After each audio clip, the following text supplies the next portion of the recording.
لنا ورح دموزنا سلست ورح دموزي فريه إذا أنا خافلة تقرأوانت متاقع وهاوي تيتيسي حدا بلا سارع غزولا أنتو قيتاتو قنس لحدا نتسلست سلم الرجعني فلت قرص رس لولا تقرأي لك تمتصديو حد من إسا هو تقبيرو واي خلي سمعتني أزاس أول سعيد تفلت واي حدا أكتيس تقرأ في يوم نسو وأسان السندي امتواني رضا تمدو لصحفة أول سعيد خي تقرأ أي فيسبوك نحتي تمدو لو بريان تفضي نحتي تمدو لأن نسو أي نقرني أبزي مش ترى أنا خاتم تمدتها ليه فلتنا إذا أوفيشال رأيلي ما قدموا قد عين السمي زمي ستردي كده وعين السمي وي عين ودبلي عوام ولا بلدي بس ما بلكم صغير ليه معرف أي ورحي كنت ورحي بدبلي عوام مالتي طعمي قرمك كوي أول سعيد استاي خوينا همز أنا قابلة لا أول سعيد عاملكم هي تقول قال لي رهيب ولا مالتي شوفي لما لو قال لي أبوشتي دعي طعمي قرمنا بقى anyway تزت صحفت اللي معك حازم وقت أنا أبري فوتو أوكي صحف اللي غزيرة ديرو كوي سنبت يخون ما زي سنبت ناقا حجرنا يبا علت عسراي حمشت بفرنجينا يعني تعوتها تقاليها ويا يوم لا تعوت خولو اوكي تسلى مشت هو مشت علت عسراي حمشتي اور عسراي شدشتي ندعي معلت قدم سنبتي تخوينو مالتي ندعي قطار يمو ما عندك كريمو بقى ريخي كوف شقري ولزانا بروفايل فوتوك صدق كوستاي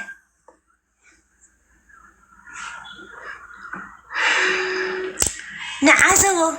من الشراي ما نعزو سنبت لا تعسران حمشتم بفرنج سنبت راح سنبت نو نيكست اوكي بقى طبقت اندو نيكست سنبت خوينا عجوة تدرك سرعين بل نقريا واي كلمي سلامة ورد اخوني وريدو انا لا يملا كيفتار مسكنيتي وتدرنا يقريا سرعين بل اني خابينا بيهم كفنو خنريا من الشر زم شعبية بتغكل اندو تقارو مالتو كيفتار بتقاري تتعمامن بشعبية قد تعمامني زمناها شعبية بتعمل شعبية ونيا مسلمية بلو او ساتم كيفتارات يوم فلطات كيفتارات شعبية يوم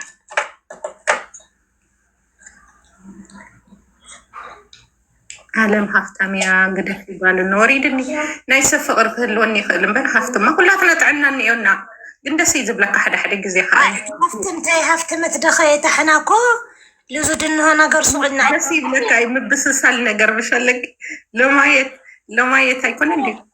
وقدني يا ريت اغلى ولا بقى بتري لا وقت بخنريت اغلى وقت صبح النقر الله بصروا لي لعالم السعران هنا يلي بقى تمال لقيريا واي بصروا انا ولا تلقي حكمتي انا زي اخسر من يكملوا سيمبا بقدمي تقولي فلان دينا يلها بيسافر سيمبا كل ما عنك دي سعيريه مسكينه سيمبا ها حتى ما عنك دي سعيرته مين ميديا ده سعرته وانا صديقي انا من ير عبروا خيبو مالتي دولة زامتي زي تعيس مدابل جلس عينا وراي دابل كوينا بري صغيرنا عينا أنا صغيرة يهوي نيرة أشعت شكل بلا مشي نيرة بلا عارفة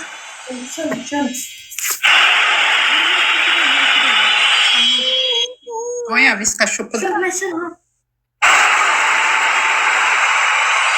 اسمي لا يترخدي لكنا يعني ጓራያ እንዴት ነሽ? እንኳን ሀዘን ልደርስሽ ነው የመጣሁት። ፒስዬ ፒስ እኮ ነው ናቲ ሀብኪ ላይ ምን ህወሓት 50 ዓመት አሸባሪት ክትኮን ተገይራ ናይ ኢሳያስ አልሸባብ ዛሬ ብቻ ናት እንደ አሸባሪ የተባለች ህወሓት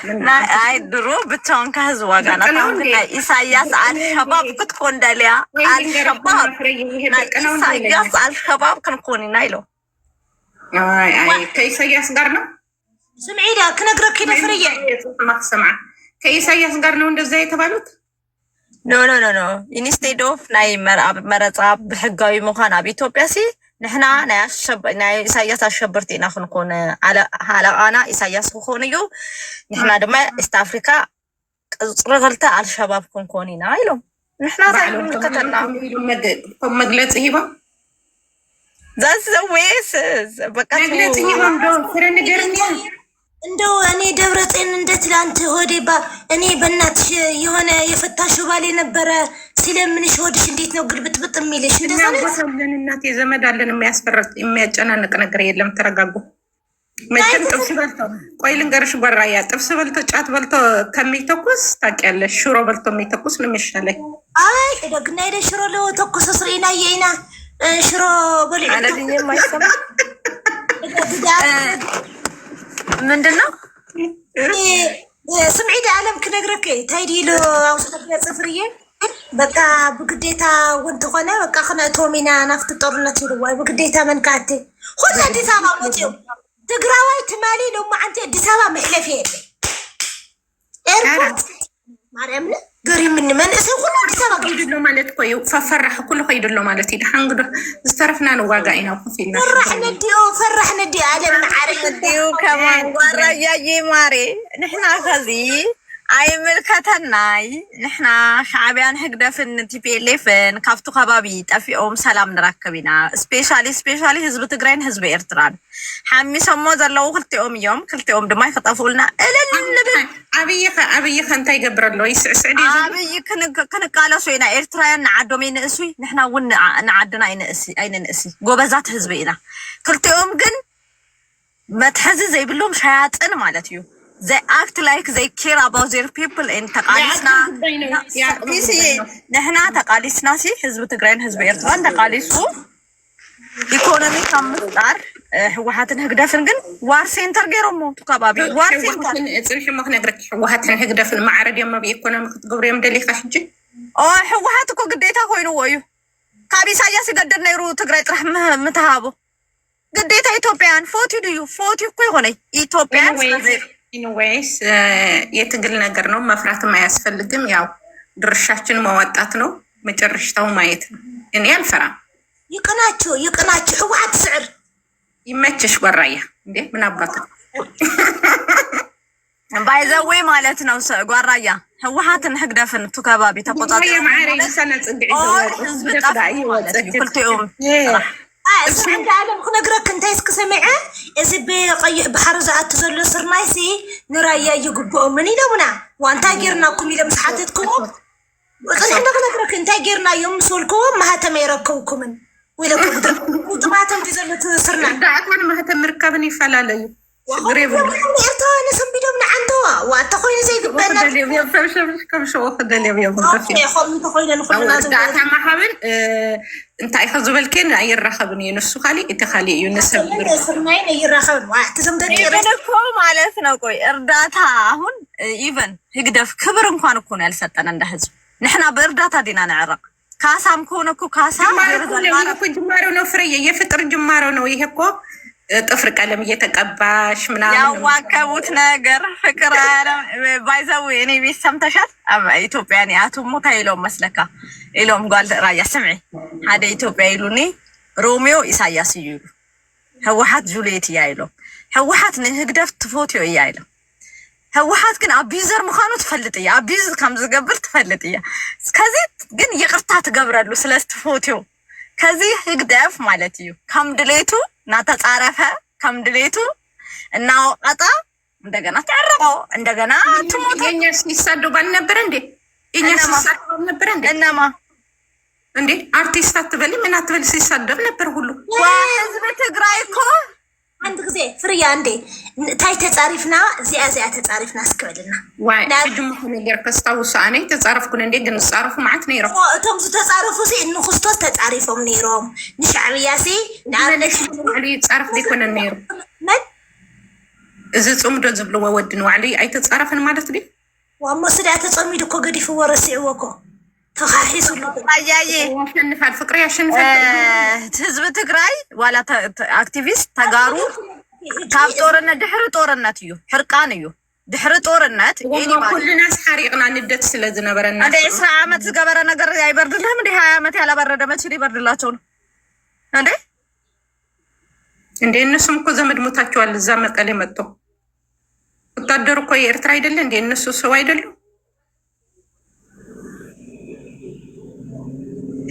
ለማንኛውም ማለት ነው ወረደም ልንገርሽና ለማንኛውም ይኸውልሽ ፒሲዬ ጋዶን አስገቢው ጋዶን አስገቢው ፒሲዬ የቲፒኤልኤፍ እና የህግደፍ እውነቴን ነው የምላችሁ ኤርትራውያንን ተጋሩን ክልቲኦም ይንበሩ ተይልኩም ብህይወትኩም ይኹም ትደፍሩ ትፈርዱ ዘለኩም ይንበሩ ዝበለ ሰብ የለን ዝነብርም የለን መልሱ እንድሕር ስዒሮም ክነብሩ እኮ እዮም እንዴ ባለስልጣን ይቀየራላ ችግር አለ ንዓብነት እስክድሓን ንደብረ ፅዮን ኣልዒልና ስመን ክመርሕ ኢልክ ተኣምና ሓደ ወጣት ትግራዋይ ንቑሕ ይመፅእ ኣብ ምጭብርባር ዘይነበረ በቃ ሓድሽ ባንኪ ክመፅእ ኣሎ ብኸመይ እሞ መን እሞ ክመፅእ ንኣብነት ተሓርዮ ሰብ እኮ ክህልወካ ኣለዎ ክስቶተ ዝመፅእ ደስ መበለኒ እንዳፅናዕና ንፅንሕ ኢና እስካብ ሽዑ ሕጂ ግን ዘበላሸውዎ ነገር ጓራያ ባዕሎም እዮም ዝተኻኽልዋ ሓደ እንዳመፀ ሓደ ጓራያይ ግን በጣም ውስጥ ፅምድኦም ብደንብ ካብ ሚስማር ኣትዩ እዩ ንሕና ቀልዲ መሲሉና እምበር በደንብ ተደራጅው በደንብ ውስጥ አትዩ ፍሬ ደግሞ በጣም ምትገርሚ ነገር ነሽ እኮ ይው ልንገርሽ ህወሓት ሚስጥር ልንገርሽ እኔ ህወሓት ነበርኩኝ ህወሓት ሰው ሞተባት ማልቀስ አይቻልም መተሽ ትስቂያለሽ ፕሮፓጋንዳ እንደዛ ነው አየሽ አይደለ የሆነ ነገር የህወሓት ፕሮፓጋንዳ ነው ልንገርሽ ፍሬ ህወሓቶች እኮ ነበርን ሁላችን እንዴ ምን ይሆንሽ ነው የህወሓት አፈቅላጤ እኮ ነበርን ሁነን እናቃለን ነው ነገሩ የዛሬ አያርገውና የህወሓት አፈቅላጤዎች ነበርን ስለ ህወሓት ሚስጥር እናቃለን ህወሓት ምን ትለናለች ምን ይያልን ነበር እናቃለን ሶ አሁን ሓደ ናይ ህወሓት ጽኑዕ መስመርና ሓዘን ካኖሽ ጥኻስንኻ ነኺስካ እንታይ ክትገብር ኣለካ ንጸላያ ካሱ ኢልካ ብዓይኒ ዕሙት ክትገጥመለካ ዝብልያ ታውድና ተወርዶ መምርሒ እዚ ከም ሓደ ቅቡልነት እዩ ካልኣይ ነገር ድማ እንታይ ታውድና እንታይ ኣትብል ምስጢር ህላወና ስርቂ ኣትብል ዋይቤ ተሳቲፍቲ ነርክ ዲኹ በራያ መስኣቶም ተወረድ ግደፍ ዳሃም የዝግናት እንመስልካ ሓደ ግዜ ዝኾነት ዋይ ድሓን መን ሽባካ ጓራያ ሰሪቃ ካብ ፖሊስ ተባሪራ ገሌላት ምስ متاود بدأ سرعتي عند زلك زلخو سرعت لزخلت وضع عند زلك زلخو خلا خلخ تقولع سريع كده تبارير قال لها سريع تسرق على وده يتبررني بتعمر ما عرف محبتنا نيرا مسرق عليه تباريره مسرق عليه مالتي بر تسرق زغنا نجر تزعمت زغنا نجر وانجل تزلوني وود بصر ندقق خيدة يتفقد اللي نحاق الفارورو كم تدابل تركز النساني حنيرا مغلا تتاود نيكم عين التركم قام أتحساس هذا اللوعي سو اتا ودب طرح اتا حوحات ودب زي كونس افت ودب زنورو سبات زبالا شيء هو مالتو ترديكم بقى ناي سبات تحساس وحده ودب حساب ندي غن تحسب سبات خمرحو انت خالص اتهم زمرحو سبات نوعلم سرعتي عمستي حسوتي بقى قحالالو سلازخونو انت خقورو دم كم زكي قركا خبرتها تشفن عندك حتى شو عتن عمت لا بقى تسارقوا نيركم مالتري انتي تقوروا نيركم بطعمي عالم معري وانا كنت نسيكو عالم معري اللي خاب نداب حرام استمر ستديف على فيسبوك لك فيديو تنسه الى حجي جيتاتو بقدم عايز تنسيه انا قدم كاب دبرور هاي مستمر تنسيه انا عاد جيتاتو سب تقراي كوين زي نسه ابعت صبقتني رحت تولد من داي مسلك تا هو حجي تقراي كوين تزنسها تصبغ نيرو ابا تقراي حبطتنا نفسهم كخد نيرو كويس أو حجي أخصم خمانسي كم تزرع خصوة سبات سلازلو حجي نقصي إنه وعلى كم تبلت يكون تنيا نختن السلاس دلاه وغنيهم توم سباتو سلازلو قلنا تزحاشة ختن السلك خا نمن مثلك هذا نوعنا قال أنا قرك أن نتوم قراوتنا وكم سوكنا حاسوا مالنا ريسبكت هو مالنا كل جزء عنا الناس زي كونس بقى أنا سنكسي حجي لك أنا استيز دخري إرتراوياني ملو داتاري ومدي كالكوليت غير ودي اوكي اني ملاو سويس لا من دنا ام فريند غير كندي خي انا ندير ايام ما يفلت نوري وي معلتي تصارينا دينا قال ودب عيري يفلت انا حزن كده بضحك كنت هناكي برمدس شريه بيس يفلق يتناددش راسو ام فلو اتارغش انا ما نرجعت فريند نبر وي يلو ما يكون عند مدريته انا ري يفلت نسو قد خنقرك ندو بيس كنقركم عن العمنت انا سيلو لك اللغة عالم معاري حق نقر مالتيو ام حرا يسمعيو اوروما يسمعيو بلا يقدس انا الاخي ام سوشال ميديا ننقاقر لنا حق انا يسخي ማንም ሰው ኤርትራዊ ሰምዐና ትግራዋይ ሰምዐና እዩ እቲ ልናገር ኣለኹ ግን ህንደየ ናይ ሓቅነት እኒአዎ ምርግጋፅ ድል ሓሽስ ወይስ ንምንታይ ከምዚ ኢልክኒ ክትብል ኣለኪ ምክንያቱ ንሱ ፅቡቅ እንዲሓቅፍ ግን ሕጊ የለና ብኢትዮጵያ ኩሉ ሓሳብ ሓፊርና እወ ሕጂ ክነግረኪ ኩሉ ሓሳብ ክኸውን ክእል እንድዩ ንኣብነት ሓቂ ከም ዘሎ ይፍለጥ እዩ መን ይዛረቡ ብዘይገድስ መዓዝ ይዝረብ ብዘይገድስ እቲ ሓቂ ግን ንሱ እዩ ንኣብነት ኣነ ብለክ ኣለኹ ናይ ወድን ቤተሲ 1 ቢልዮን ሰሪቑ ዝበሎ እንደው ጌታቸው ቀንስ ለ1.3 ዝብል መረጃ ኣነ ይፈልጥ ናይ ወድን ቤተይ 1.3 ቢልዮን ዝሰረቆ ወድን ቤተይ ኣነ ይፈልጥ ግደፍዮ ንሱ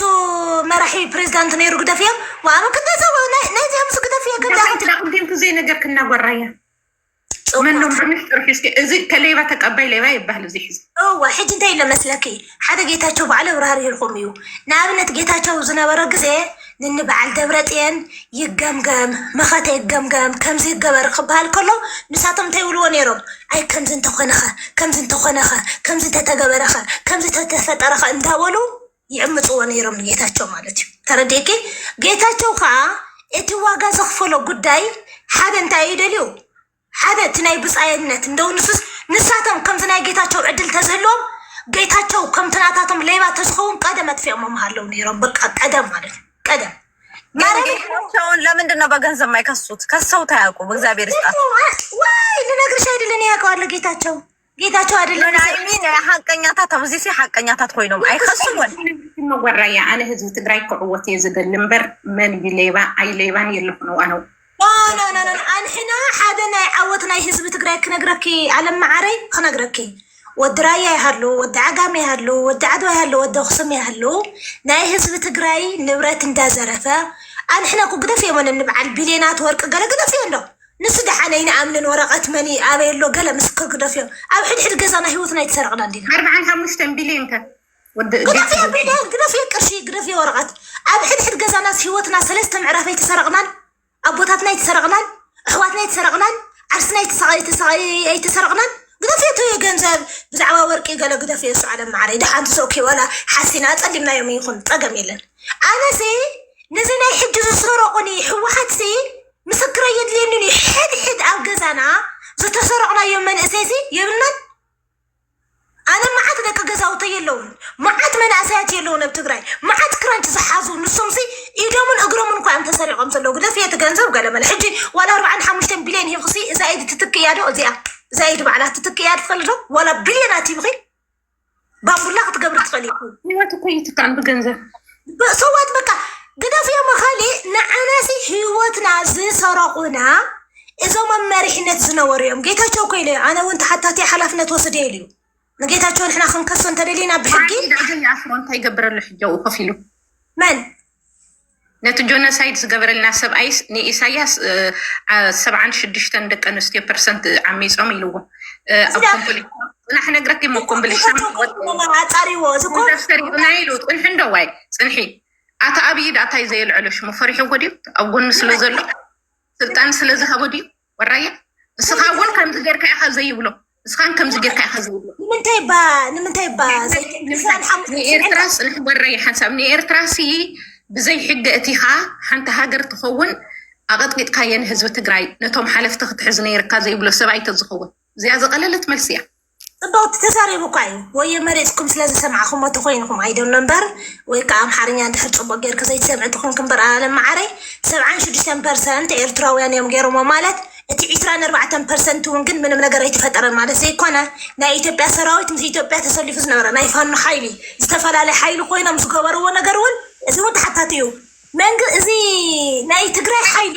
ሰማይ ዶክታ መግለፂ ናይ እወኹም ኢሎ ናይ ትግራይ ሓይሊ እውን ኣብ ክልል ኣምሓራ ኣቲና ዝገበርናዮ ወንጀል እንተሃሊና ክንሕተት ፈቃደኛታት ኢና ኢሉ ረዲኪ ሰራዊት ናትናሲ ኣብ ክልል ኣምሓራ ኣትዩ ዝኾነ ፀገም ገይሩ ወይ ኣዋልድ ዓሚፅ ወይ ገንዘብ ዘሪፉ ዝብል ክክስ እንተልዩን ክንቕበል ኢና ኣንሕና እውን ኣብ ልዕልና ዝበፅሐ እውን ክንኸስስ ኢና ፍትሒ እንደሊና እዚ ተሓባቢኻ ዘይኮነ ግልፂ ብግልፂ ብፌደራል መንግስቲ ዝነበረ ይኹን በባና ዝነበረ ፀገምና ፈትሒና ኢና ንቅድሚት ንኸይድ ኢሉ ተረዲኪ እምበር ናይ ኢትዮጵያ ገዲፉ ንሻዕብያ ጥራሕ ኣይኮነን ኢሉ ተዛሪቡ ብዛዕባ ናይ ሻዕብያ ኸ እንታይ ኢሉ ክመሲልኪ እቶም ናይ ላዕለዎት መራሕቲ ሻዕብያ መጀመርያ ነይረኽቦም ነይረ ምስኦም ይዛረብ ነይረ ኢሉ ግን እንታይ እዮም ዝብሉኒ ሓንትን በቃ ናይ ቀደም ኣይተልዕን ስቁና ንቅድሚት ንኽድዮም ዝብሉ ብድፍኑ وأخمي جرا من الزرار بخمي من عصيو تناي قدم حجزي بخميس نعصو وانتيل كايو نو أي تلعلو نسو يتلعلو سؤال كان قدم الترايخ ديوم ناي حز خاي تلعلو لما ناي حز استفد سامح ناي متى زناي حد ديوم زول وزول أنا يجن قارا ياجي عندنا قرستين نبار سلاجيتاتشو يقولش سلاجيتاتشو ما نسمع ما نورالن هذا نقدر كنت أقارك تري أقولكم جيتاتشو هزبي فوتيو إنديو بوليتشان خونو نبرون بالطعمي كيرينج بيو أنا بادي لانجيج زنبابكو بالطعم فارستريتد غيرو يو حازينو بقى it's not funny حوحات كام درجتنا حزب تقرايا whether we like it or not جن مافياتات مخانم نفلتينا نحنا نفلتينا مافياتات مخانم مافيا مخانم جن وشت خوين كان صراحة اخترعوا تلخا وزيها من كتزارب بطعم خبيدو بزح يخفليو كذي يتاتشو زتزاربو كنغرا كام غوغ مانغوك نحو حط راح يكون كاب جنرالات نلعلي اسو يو زحتتو مكنياتهم زحتتكا بوليتيكا ديسيشن ميكر يوم زحتتو كاب ومغبينا العالي خازي غنزبسي اب كومبلچ اتينا كمزي غيرنا وسيدنا خبلتلو نفسو يو زخصصلو مورزانتو جنرالسي جنرال كو تعزازو يو بعالو يو زغبروسي ازي غيرنا اينا حما ግን ህብረተሰብና ሳይነካፈል ፎር ኤግዛምፕል ደህዋሃት ዝሁሉ ጸጋማለው አብ ትግራይ ኢንስቴድ ኦፍ አብ አሜሪካን አብ ዱባይን ገንዘብ ናወሰድኩም ካብት በልዑ ደቀኹም ገዛክ ተሰርሑ ሚሊዮነራት ቢሊዮነራት ኮይንኩም ንቶም ቆልዑት ዘይተሐክሙ ደገፍቴና ትብሉሲ እስቲ ቶም ቆልዑት ተሐክሙ ጌታቸው ሊብ ጌታቸው ፍሪያ ካሊ ኢትሮፍሲ አነ ነግረክ ደቅድም ሕጂ ድሮን መግዝኢ ሎም ዲያስፖራ አነ ይልምን ነይረ ገንዘብ ይለክ حقي ታይሎምና ንዓናን እንበዓል ደብረጽን ብዙም ወጽዮም እቲ ገንዘብ ድሮን ሃሪማቶ በخلل አምሓራ እንዳመጸዝ ገንዘብ ናይ ድሮን መግዝኢ ኣብ እንዳምሓራ ሓብሩ ነዲድ ኢሎምና ሕጂ ከንታይ ብለና ለው ጌታቸው ሪእኹ የተሐቅ እንታይ ኢልና ነደብረጽን ሲ ድሮን ኢሉስ ዝኾነት ላፕቶፕ ትመስል ሸዊዱ ሓደ ገንዘብ ግን ተኸፊሉ ተበሊዩ ሉክ አዮ معنا درون اللابتوب كفولي زي خود مرحتي نوق زاتي مرحت اللونا انا كمان سي ودرون ناي كاميرا تقرص درون كمان يفلت قدفيتها ناي وقا يفلت عني دحان درون ناي كاميرا تقرص تخيل ويكا انتاي شو كما يجير خاسي اما دبرتين زبهال سبعيخا او امازون سوفتوير زلوو قدم حجي اب برخا 17 عمد مانغو صحابي اسكي يقول يا ابوك مانغو تكوني اوكي زبل زنا برا مالتي حجي انحنا نزي امس بطعم زغرمن ነገር እቲ ናይ ድሮን ገንዘብ ተበልዒናሲ ግደፍ የጌታቸው ስለዝ ነገረን ይኮና انا قدم حجي ሳረቦ ነይረ ዋ ንዓናሲ ክልተ ግዜ ሓደ ግዜ ኣብ ኣሜሪካ ቆዶ ቀይሩ ሓደ ትግራዋይ ቆዶ ተቀይሩ በሊዕዎ ኸይደ ገንዘብ ሓደ ነጥ ምናምን ሚሊዮን ዶላር ማለት እዩ ፍሪያ ነግሬሽ ነበር አይደል የሆነ ግዜ ፊቱ አስቀይሮ يحزن ግን ጠፋ ተባለ ካው በትሕሪ እንደገና ለለ ድሮን ተቢላስ ድሮን ክንገዘ ዝቅርሽ ተቃጽል ዓዲ ኣብ ክልል አምሓራ ተቢላስ ካው ለለታይ ተውሉ ድሮን ይቅረሞ ጽሮ ድሮን ይገዛዕ ለለ ተውሉ ሃም በሐድሽ ሓሳብ ተውዩና ዋት ዲያስፖራ ኮ ቀልጥ ለጠብለን ኮን በሊዕሞ በተሪ አነሲ አነ ለማኒት ነይራ ልገርመክ ነገር ልፈልጦ ተአምር ለይብለ ሃውላልኹ ዋ ስማን አራዚ በጣም ይخبي ወራያት ዝበልኩ ከም ግበረ ይኺት ካብ ዝሕ ዝክልተ ሰዓት ወሲድኩ ግበረ ወርቅህ ባይዘወይ ጓራያዬ ከመዋጮ በላይ ወርቅ is expensive gold is ይችብችቡለው እዮም ወርቅ ድማይ ሁሉ ጊዜ ዝነብር ነገር ይሆነ ንን ወለዶ ሪሶርስ ዝሆነ ነገር እዩ እዚ ናሸጡ አትሊስት ማለት ነቶም ቆልዑት ዘይሐክሙዎ ከዚሲ ንቃለስ ይብሉለው ምስ አብይ ቶም ቅድም ከዚ ዘሰንኮሎ ቆልዑት ዘይሐክሙ ፍርዬ ለምንድን ነው እኛ የምንጨቃጨቀው እያየ አይደል እንደ ህዝቡ በአይኑ እያየ ነው አይደል እንደ እግሩን ተቆርጦ እጁን ተቆርጦ ሲል እያወጣ ካንሰር እየተቀየረበት ማሳከሚያ እንኳን እንደሌለው ከጦርነት በኋላ ማንም ዞር ብሎ እንደማያየው እያየ አይደል እንደ ወጣቱ ከፈለገ አሁን ከህወሓት አድናለሁ ብሎ የሚሰለፍ ካለ ይሄድ ከተቆረጠ እግሩና እጁ ከተቆረጠ በኋላ እንደሚጣል ከሱ በፊት የነበሩ ወንድሞቹ ማየት ይጠበቅበታል ይሄንን ነገር አልሰማም ካለ እንግዲህ የትግራይ ህዝብ ከላይ ድሮን ከታች ፈንጂ ከዚህ ተደርጎ አልበስልም ካለ እንግዲህ በእንጨት አይበስልም አልበስልም የሚል ሰው ካለ ማለት ነው በአብዛኛው ሰዎቹ ለከጥይቃኩ መጓራ ያህዝ ከአብ ኤርትራን ኢትዮጵያን ወግእተሉስ ድምታይ ገሪ ይፋቱ አብይኒ ኢትዮጵያ ولا بتقرأ جريته ولا بتقرأ جريته سي ملكتنا أنا حزي تاني مثل كلام أنا لفيدرال منقستي يخوني دبوزي تبوتي وصاكولا ناوى علي مريتكو بأقوى حدنا تفترنا مريتنا ملسنا لبالتياك كنت إيغلي خعال قلت بطلغو بهيرا سبسي حزي أبنا وقي إيتي إرترايسي باور هالي ندي عن بوزي وصاع ويلكم مخرو أبر لا ما كنت وكالي ولي تقرأوي لما بمنتهي أمان وكالي زي بدنا ما حقر كونينا بعلنا السرحين أي تخوني كنقرأك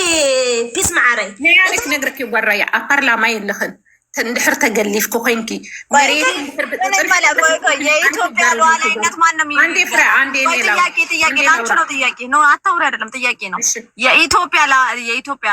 ሶቨሪቲ ላይ የተደረገ ነገር ማን ነው ተጠያቂ? ትግራይ ላይ የተደረገ ነገር የኢትዮጵያ መንግስት አይደል? ቴንኪው። ቆይ አንዴ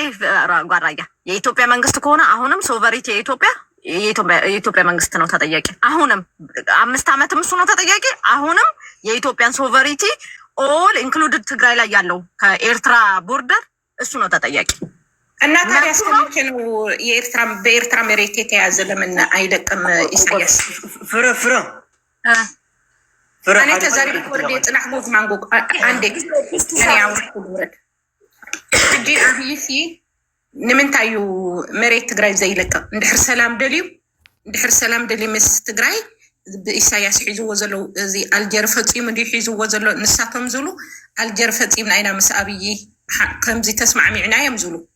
ንሱ ድሓን እቲ ብኢትዮጵያ ሒዝዎ ዘሎ መሬት ብራያ ተታሒዙ ብወልቃይት ብሕሞራ ኣብ ስደት ዘሎ ብፀለምቲ እንታይ ኮይኑ ከመይ ኢትዮጵያዊ ዘይመልሰልና ኣነ መንግስቲ ኢትዮጵያ ዘይኽብረንስ መን ይከኽብረኒ? ኢሳያስ ጎረቤት እዩ፣ ፀላየ እዩ። ስለዚ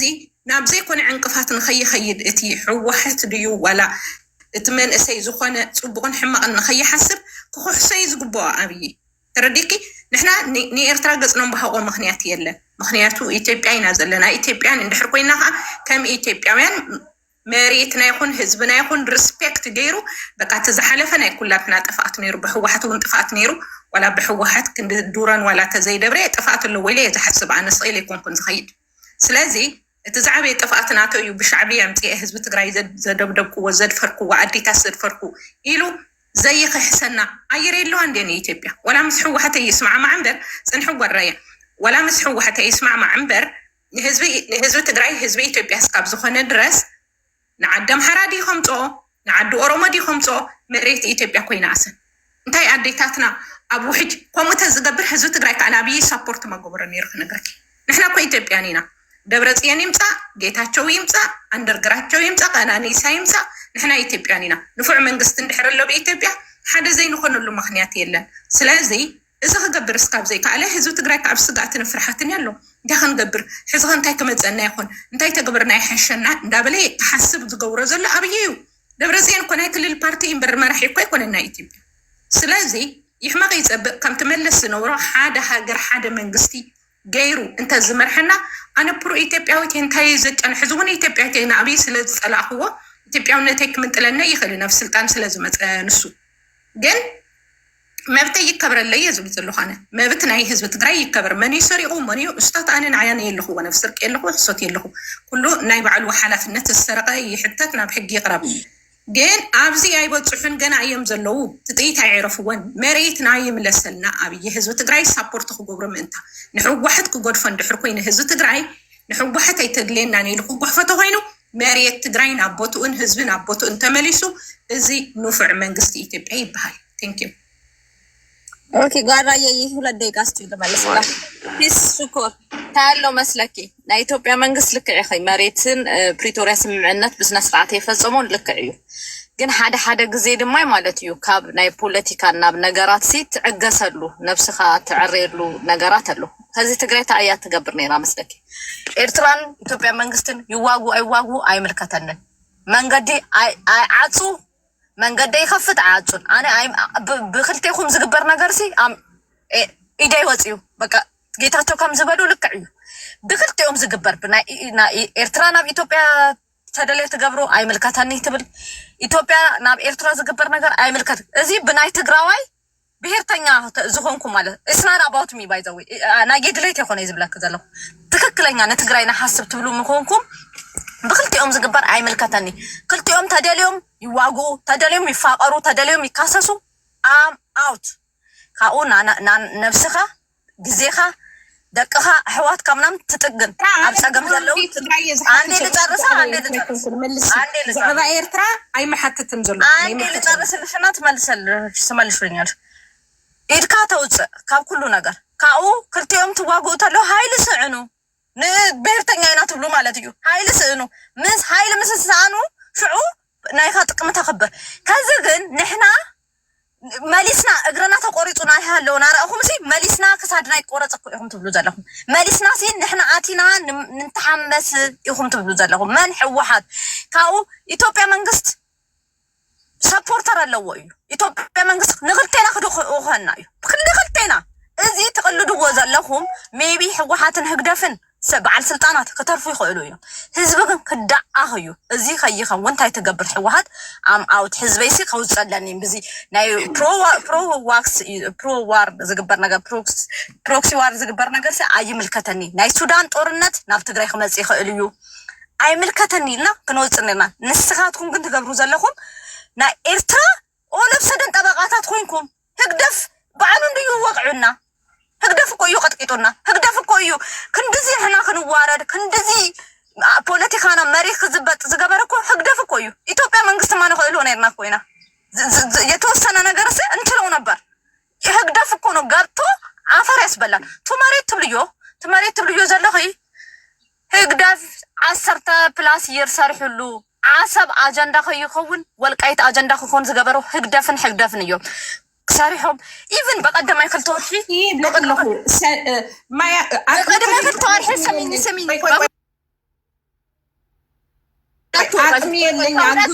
ከሁለት ወር በፊት እሱ ይበላቸው ስለግዙኛል ስሚኝ ቆይ እንትና ሲምባ እንትና ማነሽ ፒስ ትግራይ ማለት ነው ለኤርትራ ፖለቲካ ሳክሪፋይዝ አድርጋለች በተለይ ህወሓት ሳክሪፋይዝ አድርጓል አሰብን ገንጥለህ ለሀገራችን ወደብ አልባ አደረከም ብለው የትግራይ ህዝብ የኤርትራ ህዝብ ኔቨር አንሰማም ፖለቲካን አንቀበልም ያሉት 20 ምናምን ዓመታቸው ነው ናት ቱዴይ ናት የ7 ዓመት አይደለም ኔቨር ኢትዮጵያኖች ተቀብለውት አያውቁም ማንን ህወሓትን ለምን አሰብ አስገንጠልክ ያለ አሰብ ያለ ወደብ አስቀረህም ብለው ኤርትራውያኖች ሪስፔክት አድርገው ያውቃሉ እንዴ ህወሓት ሳክሪፋይዝ አደረገልን ብለው ያውቃሉ እንዴ ህወሓትን እንደ ሰይጣን ነው ሲያዩት ምናውቀው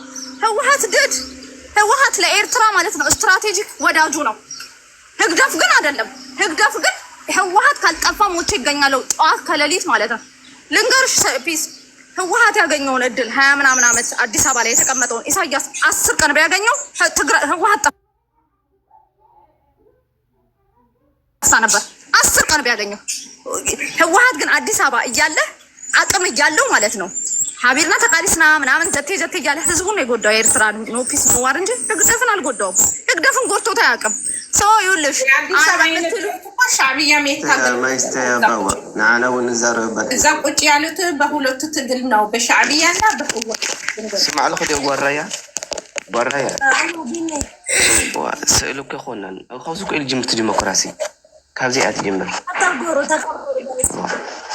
እንጂ ንሕና ውጥን ካልኦት ሰባት መዛኣተው ኣለው ላዕለይ ክልተ ሰባት ኣለው ገለ ተዛረቡ እስኪ ንስኻትኩም ከ ይበሃል በይንኻ ታፍትሕዝ ካብዚኣ ክድል ኣሎ እንጂ እንታይ ክዛረብ ደልየ ኣነ ኩናት የለን እዚ ናቲ ኣረዳድእ ኣለኒ ማለት እዩ ውግእ ዝበሃል ኣብ መንጎ ኢትዮጵያን ኤርትራን ዝበሃል የለን 4 ነጥቢ لمنتاي لولك حتى خلي خالي التكوينات كن أمنتاي لما سيلكم أفتقرأي يهلي إزول قمة لنا ماتي السخاءات أيو تقرأواي بعلن وعلن تقرأواي بتقرأواي لمنتاي تيلكم ني إرتران إثيوبيان أبزح على فكوينات أفتقرأي بفلايز نبرة واتساقيهم أتايهم ريهم ويهم أو كينات دما انت أتيهم بزح كم زخسرو يفلتوا يوم سلازي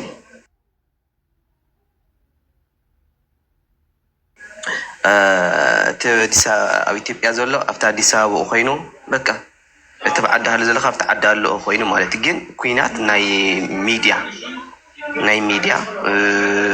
ناي كل زبالة مع كميتات ميديا قال ملا بميديا هو مغنياته تم أب مرحنا زلوا كل جزء أبصلي يمكن أورز خلو أو كينات يمكن أورز خلو بفلاني أفريقيا مرحت مالتي سلازي كينات كم زلقن كم سلوك خلو اليوم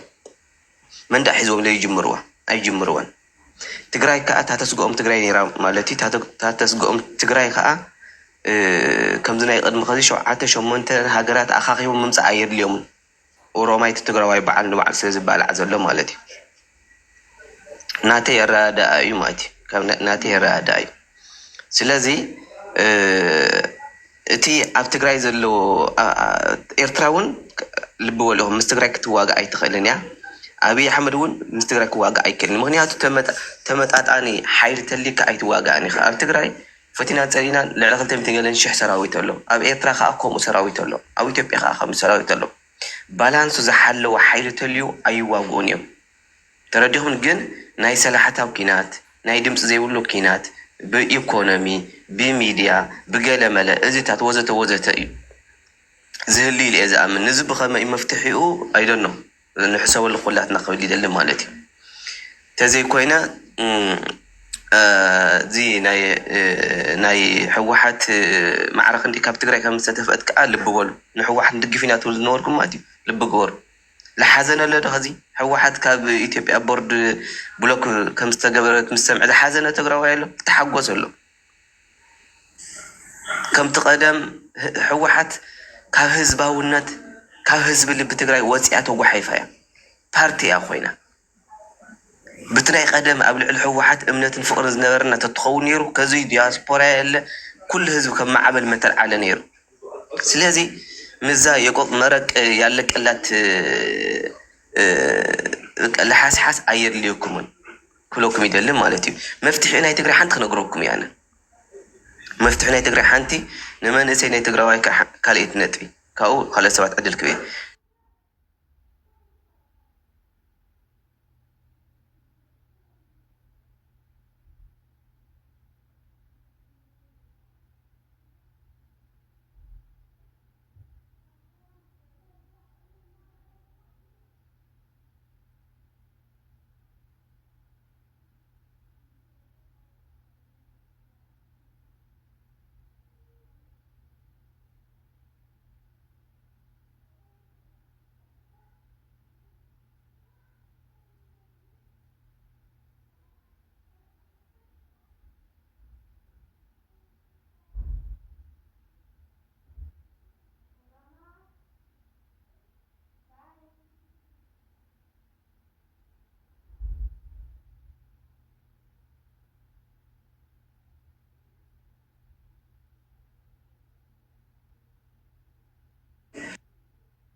دوري عن كل الدقفتي لبو كبارو وخبلكم يدلم هاتي أي جبري تهيك عدم ما مل تأكمت أكو خامس يوصدلك حاو خامس يوصدلك الدخاية ميلك نعخاية سددك تقرأي خا تري الله خا مالتي سلازي ناي تقرأي تشجر ناي مرحنا تشجر إيو زي كولي دلم هاتي قراي حفتنا خاسي وأب تلفزيون تتوتر ورايا كندي سو كم أمانك نيرك حقي بكي تقرأيسي نجينا تقول حق لمن نجار ماتي نبعدا ننيوا نخدع نامسلو نعصب نزي أمي أبقى جنة كوينة ذلك تقرأي حق المزرعة ماتي كم بعد ورايا حفتنا خاك ندق فنا لا نتخيلنا ماتي فروك أنا بوزحي أمني محرية ستوزح يا قريتها حسوا كوجز أندية سلازي سمعون قبل بيمسجن مالتيو عند دبرت كان كأ نفتح دوركم كيلو فلوكم جلي እኔና ብንዓዊ ቴንኪው ሃፍራያ ሓሳብኒ ከዶ ዋላ ጉግማን ጉግል ነገር ቅድሞይ ጓራያ ጉግማን ጎግ ሸፈት አንተ ሕደ ኮ ኣቲ ኣነ እንዳጋጣሚ ዝኾነ ስራሕ ዘ የምትገብረ ነብረዳ ልበሃል ኣሕልፈኒ ሸኩለ ልበሃል እምነ ሓዲ እምነ ቅሚጠኩ የኸይደ ሕልፈኒ ግን ትወስልካ ያው እንታይ ክብል ይደሊ ኣነ ብዙሕ እኳ እንትን ኣስተያየት የብለይን ግን ናይ እነ ደብረ ዕንክልል ናይ ክሊ እዞም ዓለም ገብረ ዋህድ ዝበሃላተው ሓረግ መንጉ ኣብ ትግራይ ባይዘወይ ብዙሕ ተፅዕኖ ፈጥሮም እዮም ንንባዕልና ናይ ክንተኣማመን ገብሮምና እዮም ካብ ሓልፉ ግን ህዝብና ንኣደዳ ጥሜት ንኣደዳ ስደት በቃ ትግራዋይ ማለትስ ከም ውርደተኛ በቃ ብኢትዮጵያስ ከም ውርደተኛ ገብሮምና እዮም ምክንያቱ ኣብዚ ዓዲሲ ዋላ ኣዲስ ኣበባ የትም ዓዲ ኸይድካ ዋ ንንባዕልኩም ካ ዘይትካወሩ ህዝቢ እኮ ኢኹም እዮም ተባሂልና ማለት እዩ እና ስለዚ እንታይ ክብል ደልየ ሃምዚ ጓራ ይሕዝኽየነኺ ኩልና ክንቃለሶም ኣለና ትግራይ በቃ ሓድስ ወጣት ኢላ ድልያ ካብ ድሕሪ ሕዚ ክንሽወደ የብልናይ ምክንያቱ ብለይ ካልእ ዓለም ኣነ ወዲ ራያ ስለኮይነ ዘይኮነ ጌታቸው ረዳ ብጣዕሚ በቃ ናይ 50 ዓመት ሓደ ድሮን ወሎ በቃ ኣፍርስዎም እዞም ሰባት ቁመቆም ኣፋልጥና እዩ ስለዚ ካብ ድሕሪ ሕዚ ንቃለሶም ኣለና ኩልና በቃ እዚ ምስ ኤርትራ ክዋግኡ እዮም እዮም ምስ ገለለ የኮነ ሕወሓት ስልን ትግራይ ኣድልይዋይ በቃ ወግድ ንበሎም ጭራሽ ኣድልይዋይ በቃ እና ስለዚ እዚ ክብል ደሊ ይቅርታ ዝኾነ የምትገብር እየ ስራሕ ስለነኒ ድሓር ዕድለይ ተበፅሕ እንደ ድሓር ክምለስ እየ መፅኹ ማንጎ ጉድኻ ትብለኻ ማንጎ ክዳውግዕ እንታይ ሓሳብ ናካ እንታይ ዲመስለኩም ደቂ ዓበይቲ ኣብ ኢትዮጵያ ሲ ኣብዚ ኸ ሰዓት ማለት እዩ ዝሕገ መንግስቲ ኩሉ ኢትዮጵያዊ ብማዕረ ይብሉ ሪ ክልላት ይኹኑ ሰባት ብማዕረ ይብሉ ሪ ግን ሓደ ትግራዋይ ሲ ምስ ኣብ ኢትዮጵያ ዘለዉ ህዝብታት ምስ ኣብ ኢትዮጵያ ዘለዉ ብሄራት ሓደ ድዩ ኣብዚ ኸ ሰዓት ማዕረ ፖለቲካል ውክልና እኒአና ብጂኦግራፊ ማዕረ ድዩ ማዕረ መሰል እኒአና ዶ ፎቶና ፀላና ኣብ ኢትዮጵያ ከም ካልኣይ ደረጃ ዘይገና ንቁፀር ኣለና ኣብ ትግራይ ከማዕረ መሰል ኣለና ዶ ኣብ ኣተለ ከመልስ ኣብ ትግራይ ከማዕረ መሰል ኣለና ዶ ኣብ ትግራይ ዳብ ኣለና ኩልና ብማዕረ ተጨቂና ኩልና ብማዕረ ደኻቲና ኖ ቆም ይኮነ ካብ ኢትዮጵያ ንግለል ዝገበርና ስኽልመን እዮም ንሕና ኣብ ሃገሪና ኔና ተረዲካ ሓሳብ ኣውደዋ ኣወርና ዶ ይትልዕሉ ኣነ ሕዝቦ ክኸይድ ደልዮ እኮ ምክንያት ካብ ኢትዮጵያ ንግለል ተገበርና ብምንታይ ምክንያት እዩ እዚኣ ክታብራርሐለይ ደልየ ብልኾነ ይኹን ኣንሕና ተረዲካ ዶ ተጋሩ ኢትዮጵያ እናውድና ማጎግ ስምዕ ዝሓዊ ሕዚኣ ሓዛሙኒ ኣብ ትግራይ ፍትሕ ኣሎ ማዕርነት ኣሎ ተሓታትነት ኣሎ ሕጊ ንርትዕን ኣሎ ስድራ ስዋ ኩለና ብዝሓዊ ንጭቆን ተወዲኣ ኣርባዕተ ኣብ ኢትዮጵያ ሞይ ትበልካ ኣብ ገዛኻ ለይ ከባበርካ ሰብዓ ኣድጓን ኦኬ ሚተተዩ ሞ ሚተተው ኣፅል መንጉ እዋ ኣነታይ ኩለለ ምስልኩም ኣብ ትግራይ ኩሉ መቸም ድኻ እዩ ኣብ ትግራይ ዘሎ ማዕረ ይጭቆናና ብማዕረና ተገፊዕና ብሕወሓት ማለት እዩ ሓደ ጥዑይ ዝረኸበ ሓደ ፅቡቅ ሓደ ዝተበደለ ሓደ ዝተበደለ ይበሃል የለ ፍትሓዊ ዝኾነ ጭቆና እዩ ኣብ ትግራይ ኣብ ኢትዮጵያ ግን ፍትሓዊ ዝኾነ ጭቆና እዩ ኣንሕና ሲ ካብ ኩሉ ኢትዮጵያውያን ተፈሊና ብትክክል የብለኩም ኣለኹ ካብ ኩሉ ኢትዮጵያውያን ተፈሊና ንሕና ጀማል ማዕረ ሕጊ የብልናይ ሓደ ግዜሞ ኣብ ኢትዮጵያ ሕገ መንግስቲ ስለቆምናዩ ሲ ብማዕረ ኣይርኤናይ ዋልምንታይ ግዛኣት ትግራይ ሲ ብሕገ መንግስቲ መሰረት ናብ ትግራይ ግዛኣት ይወሩ ልምንታይ ኢላ ትግራይ ዘይምለስ ሉዓላውነት ትግራይ ውድን እዩ ኸዚ ኤርትራ ኣሲን እዩ ወሪሩ ልምንታይ ፌደራል መንግስቲ ለየውፅኦ መዓት ነገራት ክዝርዝር ይኽእል እያ معات مالتي خذ العامنت دموز انت نوسد بجت مالتي بجت 45 بليون لقيتاچو ردا توهاي وورو ግን አብኔት ገንዘብ ኃይለ ደደቢት ሳሊን ጌታቸው አቤ እቲ ወዘ ገንዘብ ይለም ለጌታቸው ይخصወሉ ጓል ራያ እንደገና ፍረገለ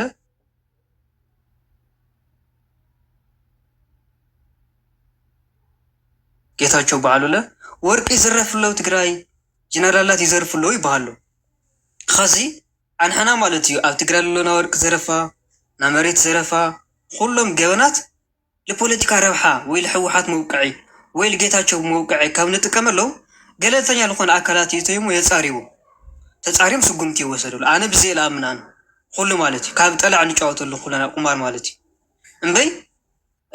በቀና መኸተ ገንዘብ ተሰሪቁ ሃምስ ተገይሩ ክንምትለና ታማን ብላዕሊ ጌታቸው ለተሓታት ይውዚ ዋናና መኸተ አካሊሱ ኸዚ ችግር ኮይኑ ለሎ ታዩ በሴራ ፖለቲካ ለተካነ ጌታቸው ረዳ ታይ ልብል በቃ ሃምስ ገመን ጌርና ክብልተሎ ለዓለ ሓውሽ ስለለናገር እዚ ሕማቅዩ ነገር ግን ካብዞም ሕማቃት ለሓሽ ሕማቅ ተገይሩ ልክራይ ይስራሃሉ አናሙ ይመስለን ዝጨዋታ ዝክ ሰርሕ ይውሊ ስድነት እዩ እና ታይ ክብል ደለ ደቃ ዓበይቲ ተሓታትነት ክልጥ ኮይኑ ክሕተት ክኸለለዎ ሁሉ ማዓረ እዚ ግን ኣብ ትግራይ ነፃ ለኾነ ትካል ክቆመለዎ ኢለን ይኹ ካውፀ ብልበለ ግን ሰላም ይልል ሁሉ ወላ ሕወሓት ለሰላም ኢና እንደልዮም ንብለው ማዘ ሰላም ይልል ግን ሰላም ለይደለ ሓደ አካል ነው ከማንም ብላዕሊ ጦርነት ቆስል ደልን ነው በቃ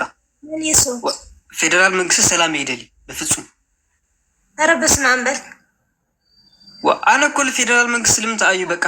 ና ሰላም ቁልብ ሰብ ኖቤል ተሸላሚ ገለ ይኹም ትወስዱ ጣዕሚና ክነግረካ ሕዚ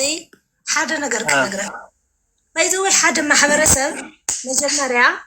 ካፍት ለወደቀ ክልዓል ተኮይኑ ትግራዋይ ሃም ለወደቀ ምን ትኸልዩ አንሕናስ ሃም ለወደቅና ሰይናምን ለላይ ሕዚ ስኸታ ኢኻ ወዲቅና ኮይሎም ስትራቴጂክ ሊደርሺፕ ፌለር አጋጢምና ኮይሎም ሓንቲ ግዜ ተወዲቆም ዞም ሰባት እዚኦም ድሕር ወዲቅና ኢሎም ኣሚኖም ለወደቀ ሰብ ካልኣይ ክልዓል እዚ ትሬኒንግ ይኾነይ ስራሕ እዩ ሓላፍነት እዩ ኦኬ አንሕናስ ወዲቅናዋ መናእሰያት ንዑ ሓግዙና አንሕና ንፈልጠሎም ግን ንድግፈኩም ብድሕሪትና እዩ ክበሃል ነይርዎ ልልበዓል ደብረፅዮን ኢቨን ትማሉ ለውፅዎ መግለጽ እኮ ልለኣማኔል ሰፋ በምሓርኛ ለሃዎ ምናት ሄዶ ርዮት እኮ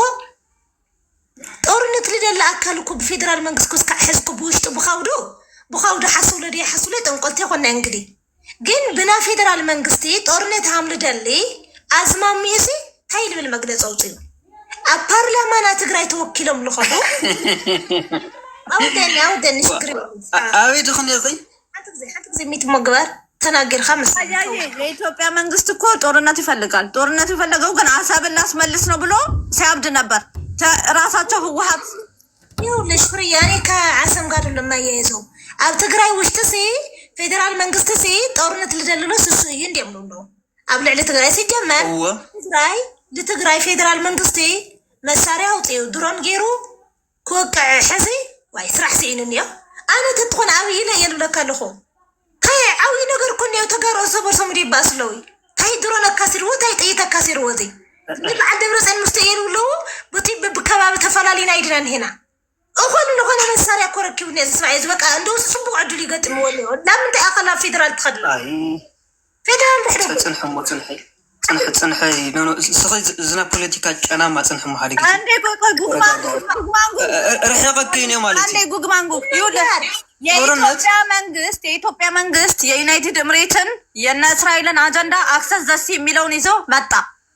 ህወሓት እኔ ካልሆንኩኝ በግ ብሎ ወደ ትግራይ ጦርነት እንዲመጣ አደረገ ይሄ ነው እኮ ያለው ምን ወዴት ነው የምትወስዱት አይደለም ቆይ እንጂ እኔ ልጨርስ እንጂ ጓግማንጉ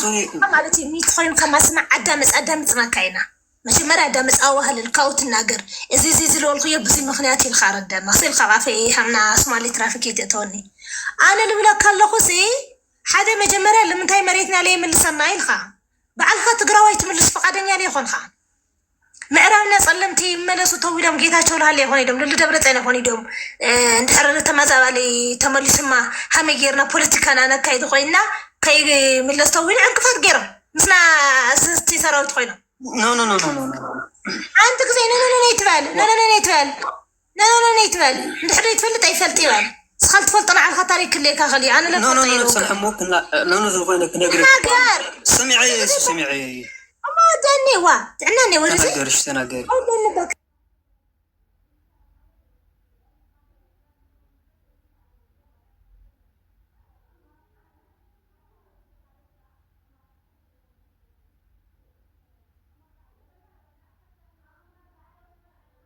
نحو حتى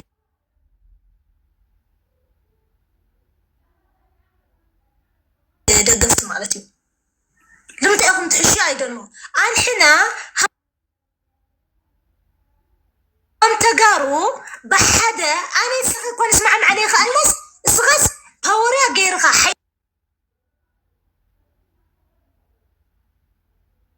إلا حيس خاص فيدرال منقص يبقى حوصت قبل خيص تنادي دي حاول فيدرال منقص أبلع لها خطرنا أوجي الخد خنا ورينا راد تنقرنا لهم ولا تأخذ أنا اللي كباور ريو حقا تقولي صح كنت غاتقولي صح اللي غاتقرويسي بقى اول عرس خال علي تسكلت لهم بطعمهم تسحقون بايزو حد تقال بطعم تسحقون مالتي هذا تاقوم تمكر لهم صغتهم بقى نحناسي بزعما مريت تطيق خاي تفلتي مريت كي تطيق صينا بشعبيه قم بحلوياتاتنا اياتاتهم مريت سي ملسنا تاخوين خايخان حنا همسي قالي تقصرنا وعلى بروتريا يفتم الناس ما ازينا نحنا تغطيرنا له الفيدرال منقصي فيدرال منقصي سروح لنا بقى اوريدي مغناتا بتقراي لخونتات دستيل وحازين دي النادي الذين على قدايو اب تقراي تغيروا للجن تغارو من ياحد ناس وداجات بتلي زو مبسلطان للو بقى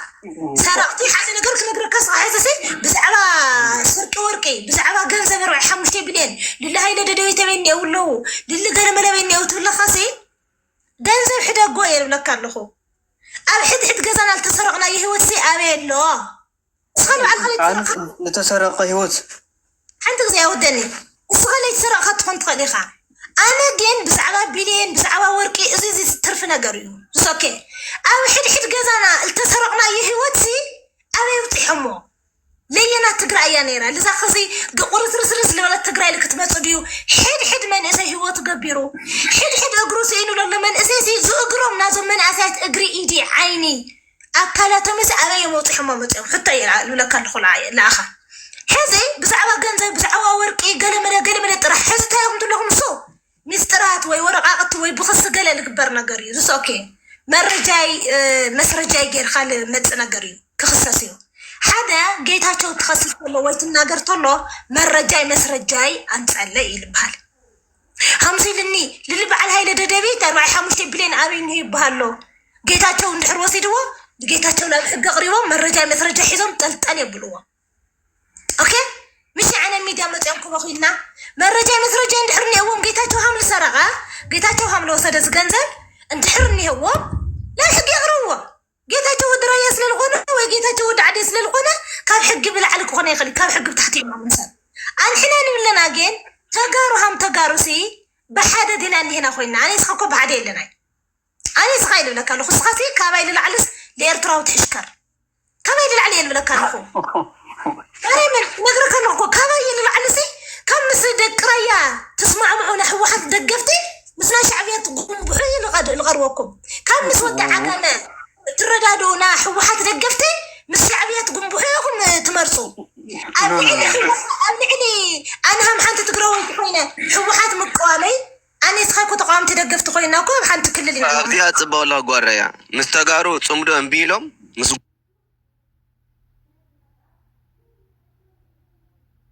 قوانا اللي تصمدو تقورو على أي نقر أنا اللي بلك اللخو بنال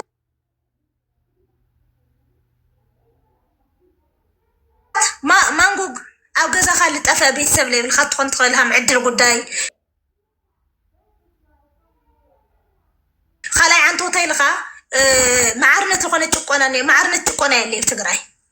معرنه تقونا تلل نيرو معرنه متقالسنا نيرنا معرنه تقونا حمل يله لرغاغز حمل بعل سخاتم لا وصاهم معرنه حمل تقونهم تنغرون تلخم أنا لويني هم تشكون خوي ردن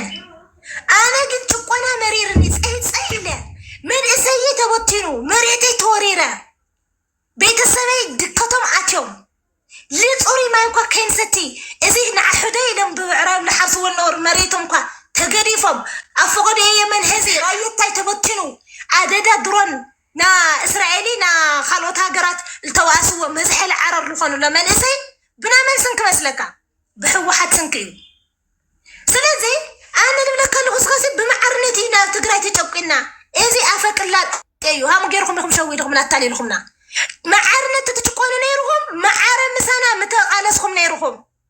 حوحات يخون يدو ببعلا ودي غسي كنو دقا خمان متقالسنا نيرنا حوحات كي تورقون لكم معرنت سنين يخون يتشكوننا سابرا بحاسنا لكم سخاتم تربحت يخم نحوحات دقفتي كاب حوحات دقفتي وصالو خونو ويد حوحات ليدلو محاورة سوين دقنا تشكونات بدلاتيو كاي ولو وان حنا بقى اندل يازا سرعة سيعة بديلاتنا ايا يخونات وردنا يولو اسخاتم دقنا زا سرعة سيعة لكتم صوب مسمن تصمن لكم مش شعبية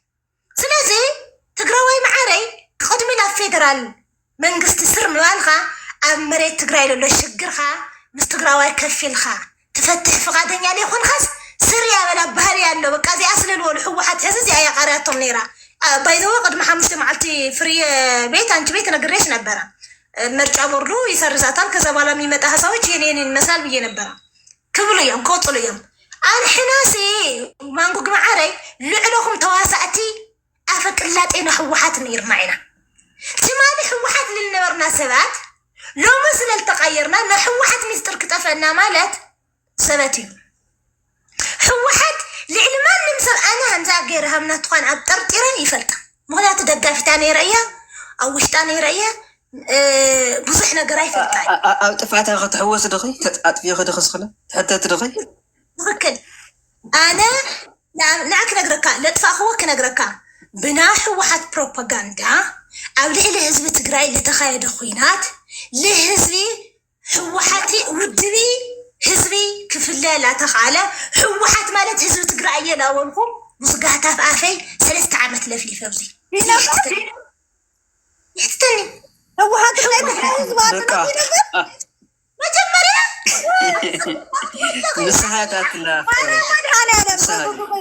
ህወሓት እና ህዝብ ትግራይ አንድ ነው የምትሉኮን ኧረ ጉድ ጉድ ጉድ በልሽ ቀፍሪያ ቆይ ማልንገርሽ አነ ልምታይብኒ ረመስልኪ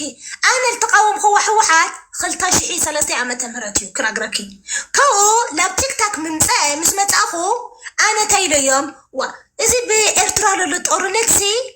ወይ ምስ ኤርትራውያን ላይ ተዓረቅና ወይ ለዚ ሲ አመዩ ካው ታይሎም ሸዊደም ንልኾኑ ግሩፕ ነይሮም መሰልክ ተጋሩ ማለት እዩ ሃገረ ትግራይ ንምስረት ደሊና አይና አጋዚያን ልባሃለ ይፈልጦም ነይር አጋዚያን ልባሃሉ ሰባት ነው ገለበለ ኢሎም አሚና ምን ብልኾና ካውና ና ህወሓት በቃ ደህና ለተውሃለ ግን የም ንውሽጢ መጥያም አይለይም በቃ ታዩ ዙዝኔ ጉዳይ ሲም ኤርትራሲ አነሲ ማለት አነ ብዙሕ ፖለቲካል ወላ ተሊፈልጦ ግን مسخلت عمون قينا أن هناك أمام تأمرنا له على الصبح أخونا قال مسلخوهم هم زين أمني كاوشي لا صغيرة توصلنا مع التغيير أو السوشيال ميديا حوحات باربر تفلطيا كفرية ولو مس باربر كبوشتي نقرنيرا حتى حدق زوزني كوعان حنا كو همز سلالولي يمسم صلات كي خوري لأن أنا بي حدا يخوني حدق لو الخوة مس باربر دحر حزر يغيو مطي مالتيو أنتي أجينيشين دمو بقلصي بقى مس بزحة مالتي تخونتات لا بلي خون مستغيرة لم تعيب عن لا فلت خصيص ساتم سلالول الناس لم تعيب عنهم إلى للناقر بقى حق تناقرها مماتي إلى حوحاتي هزو تقرأي حدا يخوني بارتي مال الجميرة مالتيو فيسبوك مالتيو كاول لك كل لهم حرام استملسو إرتراويان شعبية زمنا هيك دف مرح هيك دف دقفتي لأيا لغونا فيديو بتعمل كترية محمك مالتيو سديدهم والله بفيسبوك شيرتو لي يتخلي بمنم ناقر قن بتعمل سقناين لغونا مالتيو كل لهم حرام درون توقع عم تقيف دقا عمستيو لولو درو أخوة قد مالتيو كاو بدحري أنا وطيا تناقرها أنا دحر قديم إذا قد دايزي يلي خلاي زي همزة سلال خوان الله إلا تناقرها سلازي أنا لحالف أخوينات أنا ترح لي خون غسي خلنا حد تقارونا أب نفسنا بعنا دارقا زي بنزل لار كفكفنا عينا منات بمفلات دي بلاي مفلات صويلها أقول هلق ديو ملا ديو سمعني مانقو بهل خدي بقى ملديو أسترسات تجرسبات أنا قال خوينا مقاسي حدا معنا بتجنيرة أو خيناتين أو خيانة أو وش ما قال خوينا مقال ولا كان له خصية ولا كان له أدتات ناس عن فلتة سعن رديتا زود جنبار طيت بجنبار خم بدحرت خاكي تهرم إلى المرق أني سدانا نيرا لو حاول لو موت ولا كان له لولدها لا موت مرق خايت صدي ولدها لكم متس بجنباري بدحرت الخايت نقروي دحرت خايت مالت رستها اللي كمالته لا أنا أجني زم حوحات لبها ناس كرمنا أبدم هزمة تجري أتيهم هامي جيروم لهزمنا هملت كاللوو ود مالت حدا تنفاس بقى تنفاس خمالت يلوم عشمو لبزح عمتات لو على ميسترو كان سلطان كورد لي خاله بزح من سيجبرنا اللعينا قيح سلميه من اللعينا أسوينا اللعينا لبل ترختي أمه بيتسمنا أسوينا أكوتاتنا سوينا أبوتاتنا سوينا حواتنا سوينا لمنا أب تجري لمجمرة جزيو حدا نتوشون منتا أب جزي حوحات برداتا سفتنت لما حدر هزب الفترة حوحات البحل أب درجة جزي تقراوه هندو لما نينوري القرمة كان يقول أب هاي لساسة هندو تاريكي واللي تقراوه حدا نتوشون منتا ومانا لا تعاطي واب جوز تقولفو مريت نير ومريت تحريقوس إيدي يقرأ عطاطفو للمن أوفيشال لمنا بحوحات جزي تلما مدير تقرأ حزن حنا نملنا إزي آتوم جيجا أنا سي تمالي حوحات لا دقفخو نرغس نصهدية نا حوحات لا دقفخو نرغو نامت الرشا حتاتنيا أي خاصة همز حدث حكي قروان تقروا بقى كريستوس تقابلت بين أنا كحاتات وطيئية أبرهان لنبرية دك قلمات بسلمات يخودي المتحف قدس دك برهان دما ببرهان يخودو أنا هزي إكزابير مسجن لهزي ينقح له الحواتي يحقف له تللي شجري ناقر له إذا مسحوحات لها له طقمها اللي نيخونيك نقرك أنا بخبابيي بقول ريا بمخانسي حوحات ترتل طقمي بليك نقرك انت رفت الناس إن مالتي بطقمة تحزي يقولون جن بتحساس بقى بوزح سوي لسعوه نقر ودنيا تخكل قديا أنا قديا القاقل له الخال مع الخقرة لأتي كان نقر هم عينت كيس مثلنا نيرة ناينا ودبنات مثلنا نيرة هامو يل مثلنا نيرو سلازي أنا كنقركادو إذا حزل اللخو قداي إذن حزكو كافت التحساس واسوات إيسي وهندي بتردي القرف اللخو بصرف ويا لي سمع خوينا يا أنا يسمع بيزو مسمع يدفنيو ما عاد سوقين منتاليتهم بقى ساوي عما مسقيرهم باند أبي أحمد يخفلك كم من دخون مصبو أبي أحمد ندحر الخاف الغوين ودب بناس عيثا ناقرن نيرا ودب بناس عسقينا بقى بتقراو ندخل ندحر ليك ناقر خص ودب ما يكفل شنو مثلا يكفل فيه يا اللي معك تقراي من لي خافين خطوين غير تقراوي تدخل أنا عاد عرب لها الخوص خوينات سلسة جزير كنت شحريانا ورح دموزنا سلسة ورح دموزي فريا إذا أنا خافلة تقراوا النت متاقع وهاوي طويل على الجيزاني كما يتأوجوا دقا أنست بمول عند دم لأنا معنا ورح دموزنا خافنا وركتني أنا نخاف القوة الكيت مالتي ناس نستوى حد عرب أنا دايبر يلسرحني رفريه تلقوا سيتوش ما قلينا برا مسراو دايبر مالتنا سو يسوس تور دموزي اندزي أرقي أب تقراوا يتيخون خي كيت بهالتبهيلة مالتي أيها ترى تقراوا نتاجروس ببرنا يقصروا ببر سنو بلا يتسطن بتفتروا أدلم بتعمل ميقر من أقر أنا هون نيسان سبو واي تايزولا واي قنزة ويزرع يدين ولا ساي هم أنا سمعت تسمعني أنا سأعن دفري الخام من نقر سأعن دفري الخطيك كم طر عليكم سي تايمكم طلين يروم هذا سأعن قبر له قد أيادلم بعدين سريح لا ولا أخو فقدي عد عرض سديتنا فقدي يوم بحر شجرنا عندنا دمو موتي هوتي ريا بحر شجرة لم تأخذ جنزب لتقرأوا النت ما مسجر تميلنا نحسل ستوري ها سلازي أن حنا هم تجارو دمنا عطمنا لستيتنا ودم حدا قوم بزعبا جنزب قرش لصرحنا يقل من الصغرى أن حنا لحزب تقرأي هوتو مش ناتمالي مش نالو معدي إذن أنا هوتنا لتسرقنا هنا نحنا بمن بحوحات ነገራሱ እንዳንኖር አርጋ የሰረቀችን ውድብ ብትኖር በኢትዮጵያ ውስጥ አንዳንድ ውድቦች የትላንትና የዛሬ ይሰርቃሉ። ህወሓት ግን የነገም ጭምር ነው የምሰርቅሽ እናቴ። እንደዚህ አይነት ውድብ ደግሞ ተሰምቶ ታይታ አይታወቅም። ስለዚህ ክስ ምን መስራት ይባል ግን ሓደ ጊዜ ማለት እዩ ክምልስ ለኸዳኑ አነ ሰይ አይ ድግፊ በቃ ህዝብ እግዚአብሔር ሰዓክም ትዋል ከይታአቲኒ ጓልራ የሓደ ጊዜሙ ምንድነው ጉግማንጉግ ንሕና ከስስ ለና ይኮናይ ንሕና ንብል ዘለና ጉግማንጉግ ኣብ ከዚ ሰዓት በቃ ክንምልስ ለኹም ኣነ ክናገር ብሓደ ግዜ ኣናገርና ባ ሓደ ኣብዚ ክትሕዝበሉ ለኩም ኣነ ልናገር ለኩም ማለት እዩ ሕወሓት ንሓደ ዓመት ሕወሓት ነይሩ ጉግማንጉጋው ዝነስፓል ኣሎ ቆማል ኤርትራዊ ክደ ልስልጠመ ቤተሰብካ ቀልቦም ኣብዚ መፅኹም ባይትለምኑ ዋ ለመንቲ ዋሒድ ኦፊሻል ለመንቲ ይግደፍ ኦፊሻል ለመንቲ ቆማላት ኣነ ሓድጎም ምሳይማ ኣስተዮም ቆማላት ላኻትም ሪኦም እዮም ዝወፅሉ መስለኒ እሞት ስርቅን ለኸኮ ግዜ ሕወሓት ለኣኺ ግዜ ሰርቀክ ነይራ ለኣየለሰቐት ሰርቅን ለኽስኸይ ኣብናየ ግዜ ማለት እዩ ከዛ ኣነ ሕወሓት ሓደ ዓመት ዝገበረ ሕወሓት ነይሩ ንሓስ ማለት እዩ 9 ወርሒ ገለ ገይሩት ማለት ልሞተን እዩ ሓደ ሕወሓት ስለናዩ ይኹን ኣይነዋግዕ ኣለና ስለና ሓደ ዓመት ሕወሓት ማለት እዩ ሓንቲ ሕወሓት እኒኦ ኣብ መኸተ ድዩ ኣብታ ይበሃል ድዩ ፕሪቶሪያ ተስማዕምዐ ድዩ ውድብ እኒኦ ሓደ ሕወሓት ማለት እዩ ከዚ ኣነ ታየ ክልል ይመስለኩም ብጣዕሚ ለገርመኒ ነገር ዓመት ልነበረ ኩናት ህይወትና ይኹን የተሰሪቁም ጆኖሳይድ ተፈፂምና ግራ ማለት እዩ እዚ እንደገና ብዋናነት ፈፀምቲ ሻዕብያና ብልፅግና እዩ ታንክል ባንክን ሂብዎም ነቶም ጆኖሳይድ ዝፈፀመና መልሰለ ለሃበይ ሃቦ ሕወሓት ታንኪ የሆነ ለሃበይ ሃቦ ይብለካ ኣለኹ እንታይ ለሃበ መልሳ ኣናገረና መልሳ መን ታንክ ዝሃበ ባንክ ዝሃበ ድሮን ዝሃበ ፈንጂ ዘቐበል ናብ ስልጣን ዘምፀአ መን እዩ ሓደ ግዜ ለምፅ ፅላሓሞ ክነግረካ ኣነ ከዚ ልጓር ራያ ማለት እዩ ኣነ ልጓር ራያ ከዚ ኣብ ግንባራ ሽጉጥ ሒዘ ኣነፃፂረላ ስኻ እንድሕን ተኩስኻላ ስኻ ኢኻ ዋና ተሓታቲ ኣነ ልተሓታቲ ላቐበልኩኻ ማለት እዩ ግን ኣነ ታየ ክብለካ ደልየ ከዚ ኣመይ ማለት እዩ ኣብ ልዕልና ማለት እዩ ህይወት ተሰሪቕና ኢና ገለ መለሉ ልበሃል ፅውት ዋይ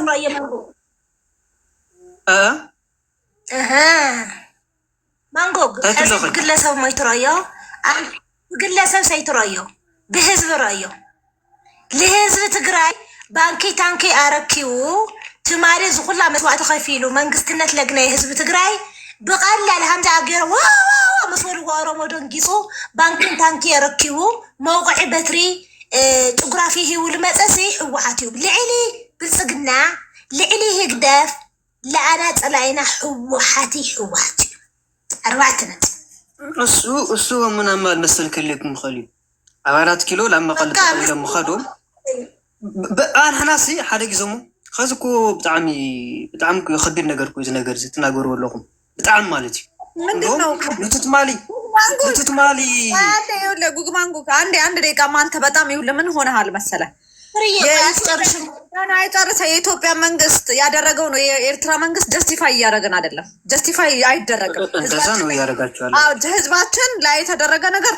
እንጠይቃለን ጆኖሳይድ ተፈጽሞብናል ህወሓት ግን እንደ አንተ እንደምታስበው ወይ የትግራይ ህዝብ እንደሚያስበው አይደለም ለምሳሌ ጉግማንጉግ አንተ አሁን ኬር እንደሌለ ለትግራይ ህዝብ ልንገርህ እኔ ጌታቸው የተናገረው ልንገርህ ቤት ከፍቼ ምን አልኩኝ አንዳንድ ነገር ፕሮቶኮል መጠበቅ ነበረበት ልክ አይደለም አንዳንድ ለራሱም ምናምን ብያለሁ ይሄ አሁን በእንትን ነው ግን የጌታቸው ያደረገውን ነገር ይሄ ሁላ እንደሚያደርጉ ያሳዝናል አላዘንክም ለህዝቡ ከህዝቡ አንጻር ስትሄድ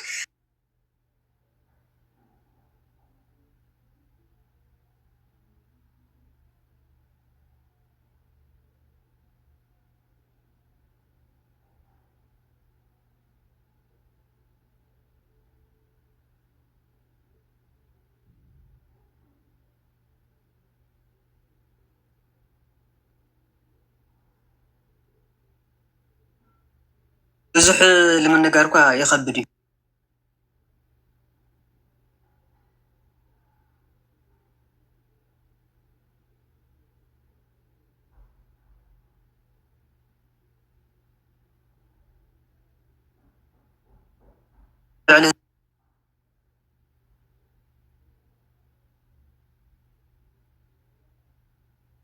ብልፅግና እዩ 4 ኪሎ ሎ መስራዓት እዩ ኣንሕና ባንኪ ታንኪ ልሃብናዮ ልምንታይ እዩ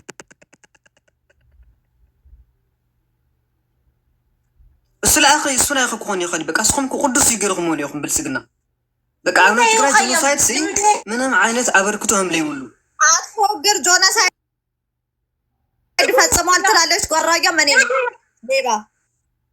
አይደለም ተይውማ ፍረ ፖለቲካ አትገብቶሻል ለምንታይ ባንክ ታንክ ሲ መጀመሪያ ሲ ጦርነት ያቀረየና ለምንታይ ባንክ ታንክ ያረክውን ጎየም እሞንስ አነስ ላኺ ባንክና ታንክ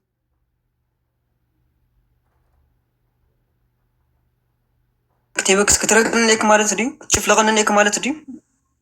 فاري خما قرفك هو ورا يا سرحت الأتوجه عندي غابني سرح عندي أتم ساعات حادك أنا حنساب له بتزارب له حتى نهرة حنساب بعد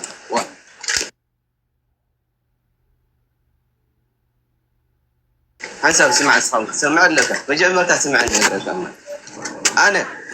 أنا كم بينام وتم حج حواحات زبهالو فيك حواحات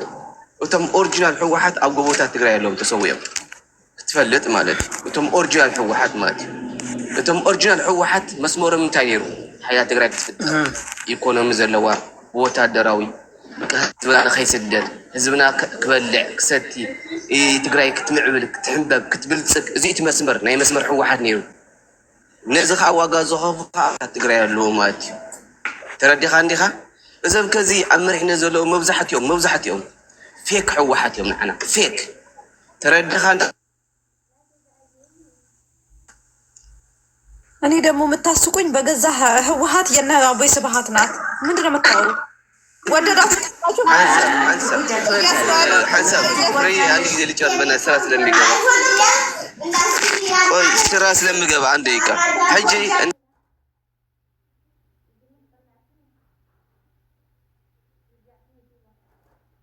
تاكل لك هذا الموسيلك سمع لها تخانك انت دقيقة انا ايرد بشكم سلازي تاخذ بالدليل كم من اسا عند حرنا بحق تقراوا كوينكا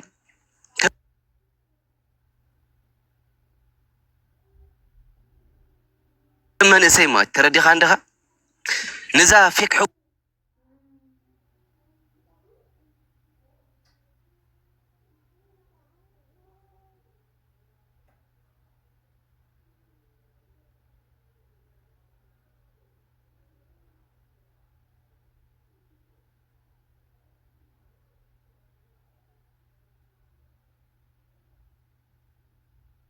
كويت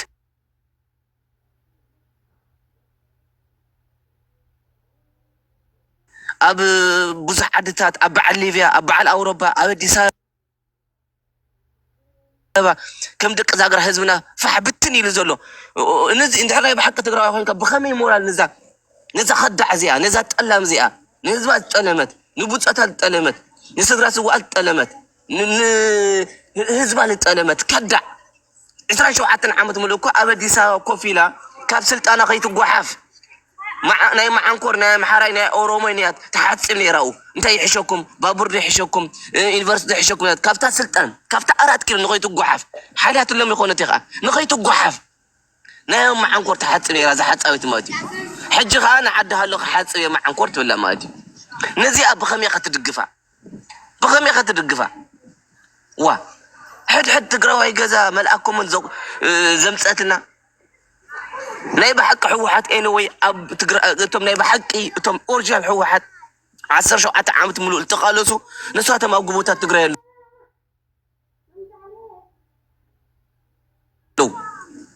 نسواتهم سب قبوتات تقرأ له تم ناي حج حوحات زبها له فيك يوم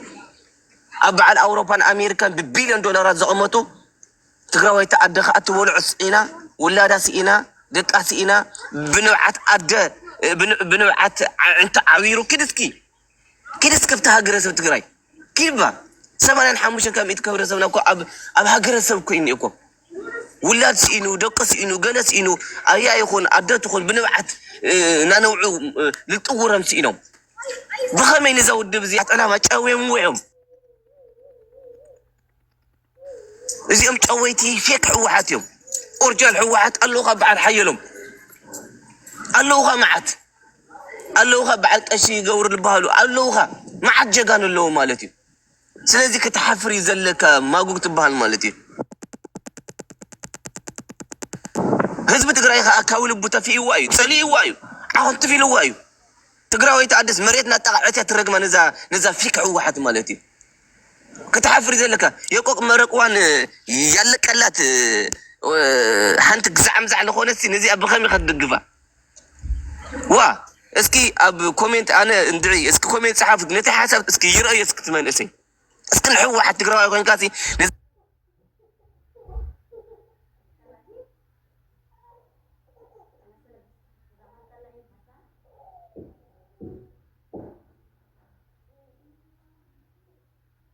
لنا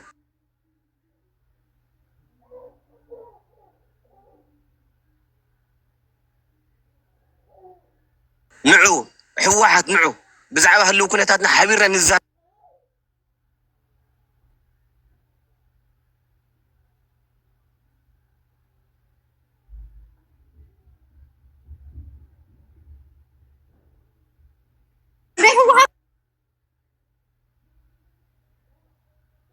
ታውራበት እንጂ ለህወሓት ቤት انا كنت فرنجي سراس لما جابنا عندي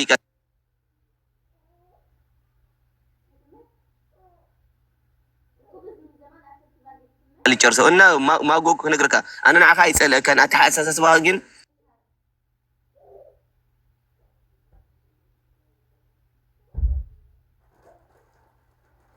كرمك على النهرك إلى ما أتحرك ترى دي خلنا يسأل كان تزل لك أكيد جن نزا 5 عامات ملوك كيرانا زي تخذ من الجاف كونت تجاجي خذلا حلنا خاون كرب شكاي أي كد دقتني خا بزيك العالم مالتي ترى دي خلنا كم معن كرت عم تنا يتصبني خا سلازي كم يجرك خا واحد تعون قرت انا حمو ودع بيتي هذا نجر كنا جرانا مالتي خزي أنا فيلنا لولو تايدي مسلكم عدل بحر نيورو حزب نيو هاجر منكس البحر نيو بوليتيكا بارت نيو ومحدرا نيو بمولو تقليلا سلحوحاتنا يونايو بمولو مالتي بك أزاي وانا شو قرر أنا خزي نحوحات دقافي يكون خوي أنا نحوحات دقافي وبين ينير دخات لنا تردنا تمثلها أنا نو سخم تحاوس ولهم السم ولا حاجة تقولوا سخم تحاوس ولهم ليه خلاصي عمو جيران دي حوحات بعلى منقصتي بعلى ودو بعلى حزب خوينا كنت دي المرحة تتاخذ لنا دي لخا هان حين عمو جيرنا نقبل ينورنا يتيل خلنا اوكي نقبلك كاينا أما سخم تكابل صبو عمو جيران استنحم حريك اين دليل سخم ولا نو السخم ولا مالتي عاوز لهم بناي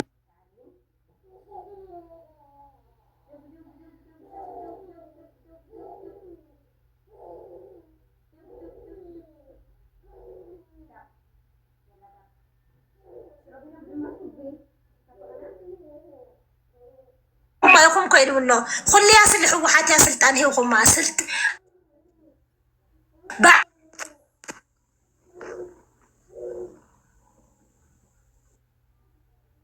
سلطان هو الحوحات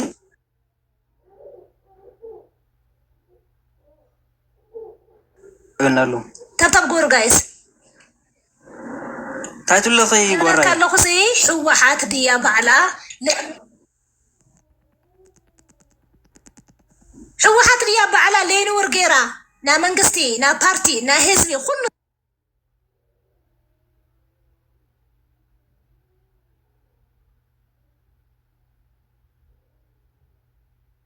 سلطان عراري ما بحيل حيزاتوس ويس حزب تقرا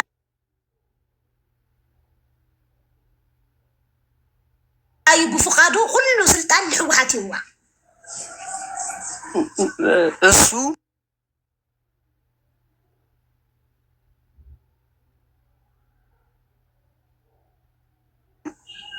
نا 5 عامت نا 30 عامت لتختلنا يو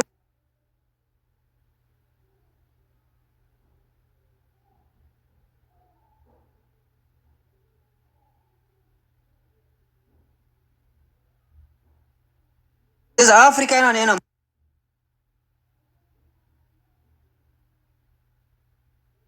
بمولو بقى نسأل لخون تكالات نا ديمقراطية تكالات نا ميديا تكالات نسأل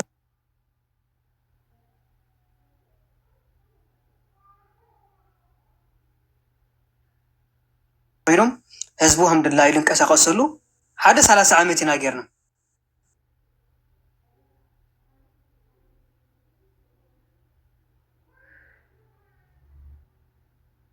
ኣብ ህመይ ለለን ኣብ ፌደራል ሲስተም ኣብ ህመይ ለለን ኣምባገነን ስርዓት ኢና ነርና ውሩ 30 ዓመት ለኣክል ለሓሸና ሚድያ ተፋሰስ መፅኡ ነይሩ ፖለቲካ ፓርቲታት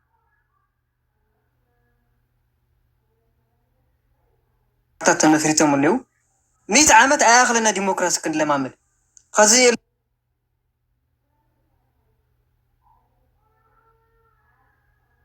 ልጓራያ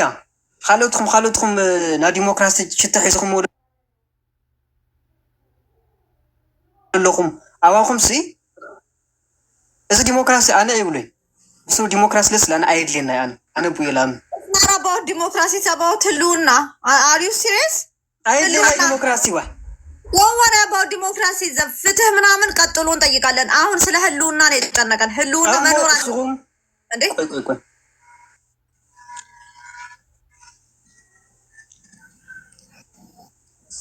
ኦኬ እሰራ ማንጉግ እሰራ በቃ ታሞ ከነናገሩ ለሃለው ለውይዋይ እስቲ ጆስ ቀጽል እሺ በቀጥል እኔ ወይ ጆሲ አሳሰንከኝ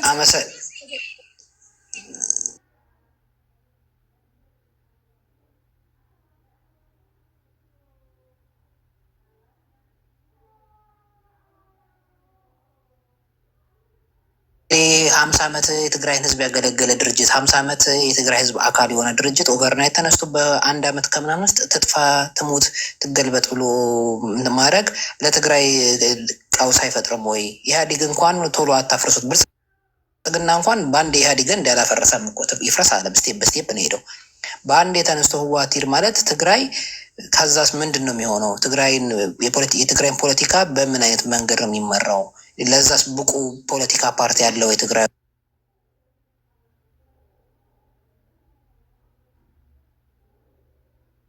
ውስጥ ብቁ አደረጃጀት አለ ወይ?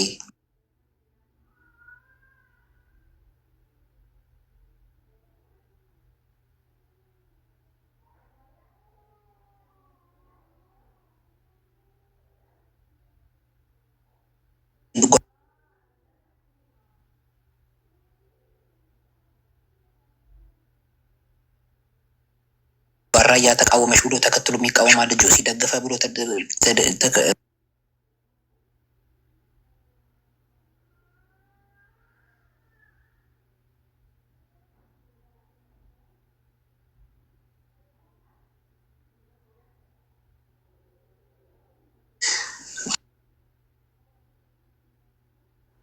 እንዲሁም ግንቦት 5 አልደርስም ብሏቸው ሁላ ነበር። በቃ መቼ ነው ተሰርዘን ሀላል አውጥተ ነው ስራችን የምንጀምረው እስከ ማለቱ ላይ የደረሱ ይመስለኝ ነበር።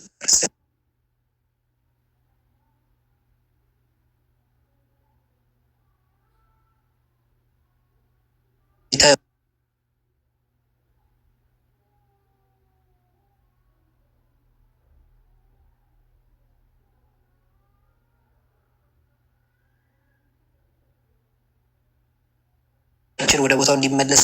ጠንካራ ትግራይ እንድትፈጠር ይፈልጋል። ጦረኛ መንግስት አይደለም። ማክስ ነው ምልኮ ብሎ ድሮንና ጀት ታንክ አላከብንም። ይሄ መንግስት ለትግራይ ህዝብ እኔ ማክስ ነው መላክ ምልከው ብሎ አልቀጠቀጠንም። አሁን እኮ ህወሓት ጠፋ አልጠፋ እኮ በብልጽግና አይን አንቺ ጁንታነሽ ወይ ያይነሽ ገንጣይነሽ ያ ስም አይቀርልሽም፣ ያ ታፔላ አይቀርልሽም። ግን ህወሓትን ግን ለመፈረካከስ ግን አሁን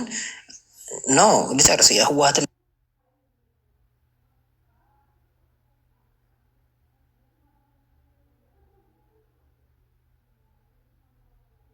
ለመፈረካከስ ግን አሁን የሚካሄደው አካሄድ ዞሮ እኛ ራሳችን ተጋሮችን ሁላችንም ነው የሚጎዳው። ምክንያቱም አይተነዋል በጦርነቱ ጊዜ እኛ ቤት ደብረጽዮን አይኖርም፣ እኛ ቤት አንድ የቲዲኤፍ አመራር አይኖርም አይደለ? ግን የተደረገውን ነገር አውቃለሁ። እኔ እያንዳንዱ ትግራዋይ ቤት የተደረገውን ነገር አውቃለሁ። ይሄ ነገር በምን ታስቡበታል? እንዴት ነው አሰብችሁበት የምትሄዱት? ዝም ብላችሁ በስሜት ነው ወይ ተነስታችሁ ህወሓት ትጥፋና ጠላታችን ከብልጽግና በላይ ህወሓት ነች ምናምን?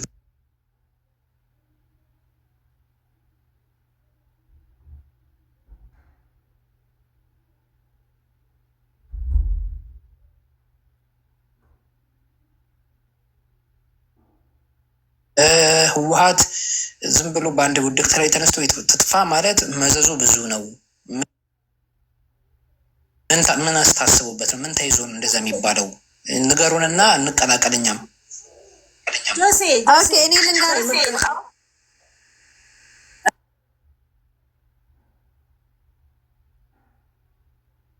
አንደኛ ነገር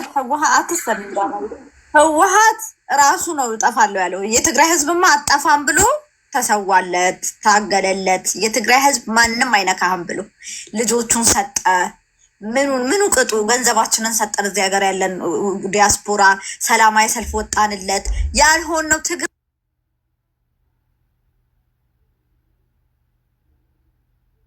ትግራዋይ ለህወሓት ያልሆነው ዓለም ላይ አንዴ ጉግማ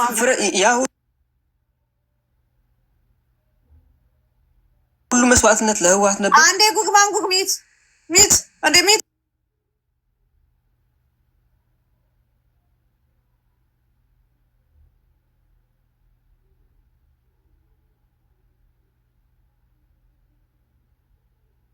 አስተዋጽኦ ያላደረገ እዚህ ምድር ላይ ማን አለ ልበልህ? ማን እኔ እንጃ። ማንም አስተዋጽኦ አለ።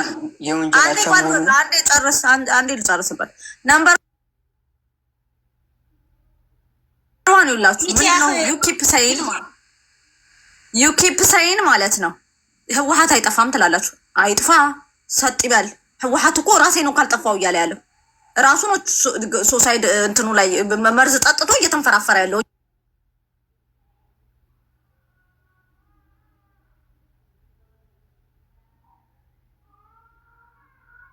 አይችልም እንዴ? በህግ ለምንድን ነው የምትሰረዘው? ዓለም አቀፉ እንዲሰማልኝ ኦልሬዲ ፕሪቶሪያ ተስማምቼ መጥቻለሁ። ምንድን ነው ጥያቄ ብሎ አይጠይቅም እንዴ? የመሻቢያ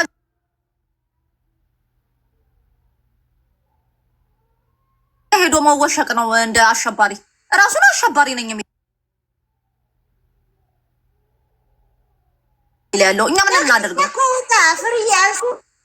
ምን አለ ሰምቼዋለሁ። አካኪ ሰራፍ ልክ ዶሴ ተሰረዝን አልተሰረዝንም እኛ ከህዝብ ውስጥ ነን ያለነው አለ ፍቅረኛ እና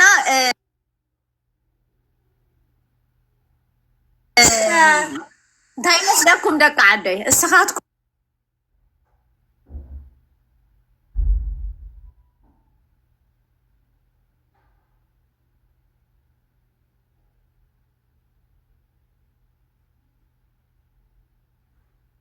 እንትኑ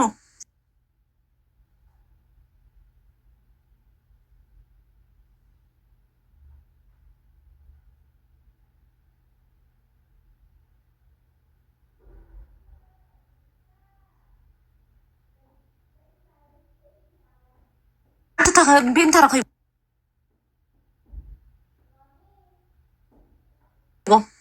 كزون مالتي مسانا instead of كم كركار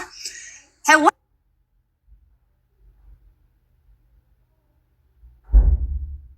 ጸገሙ ክፈትሕ ሲ ንሕና እንዲያውም ጓራያ ትዛረቡ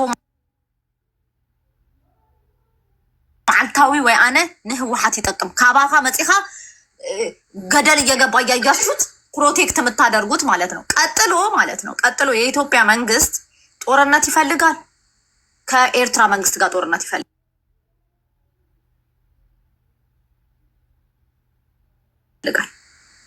ትግራይን በሻሻ ረኳት እኮ ብለዋል። በሻሻ አድርጓታል። ህወሓት ነው አርፌ አልቀመጥም አለሁኝ። ኢሳያስማ አይኔ እያየ አይሞትም የሚል ያለው እኔ ያልገደልኩት እናንተ ልገሉት ብሎ ህወሓት ነው መሀል እየገባ ያለው። እናንተ አጀንዳ ይዛችሁ መጣችሁ። የኤርትራን ችግር የእኛን አጀንዳ ይዛችሁ ካርድ ይዛችሁ መጣችሁ። መሬት ግዛ መሬት በቀደማይ እንድዩ አወል ሰዒድ ብናይ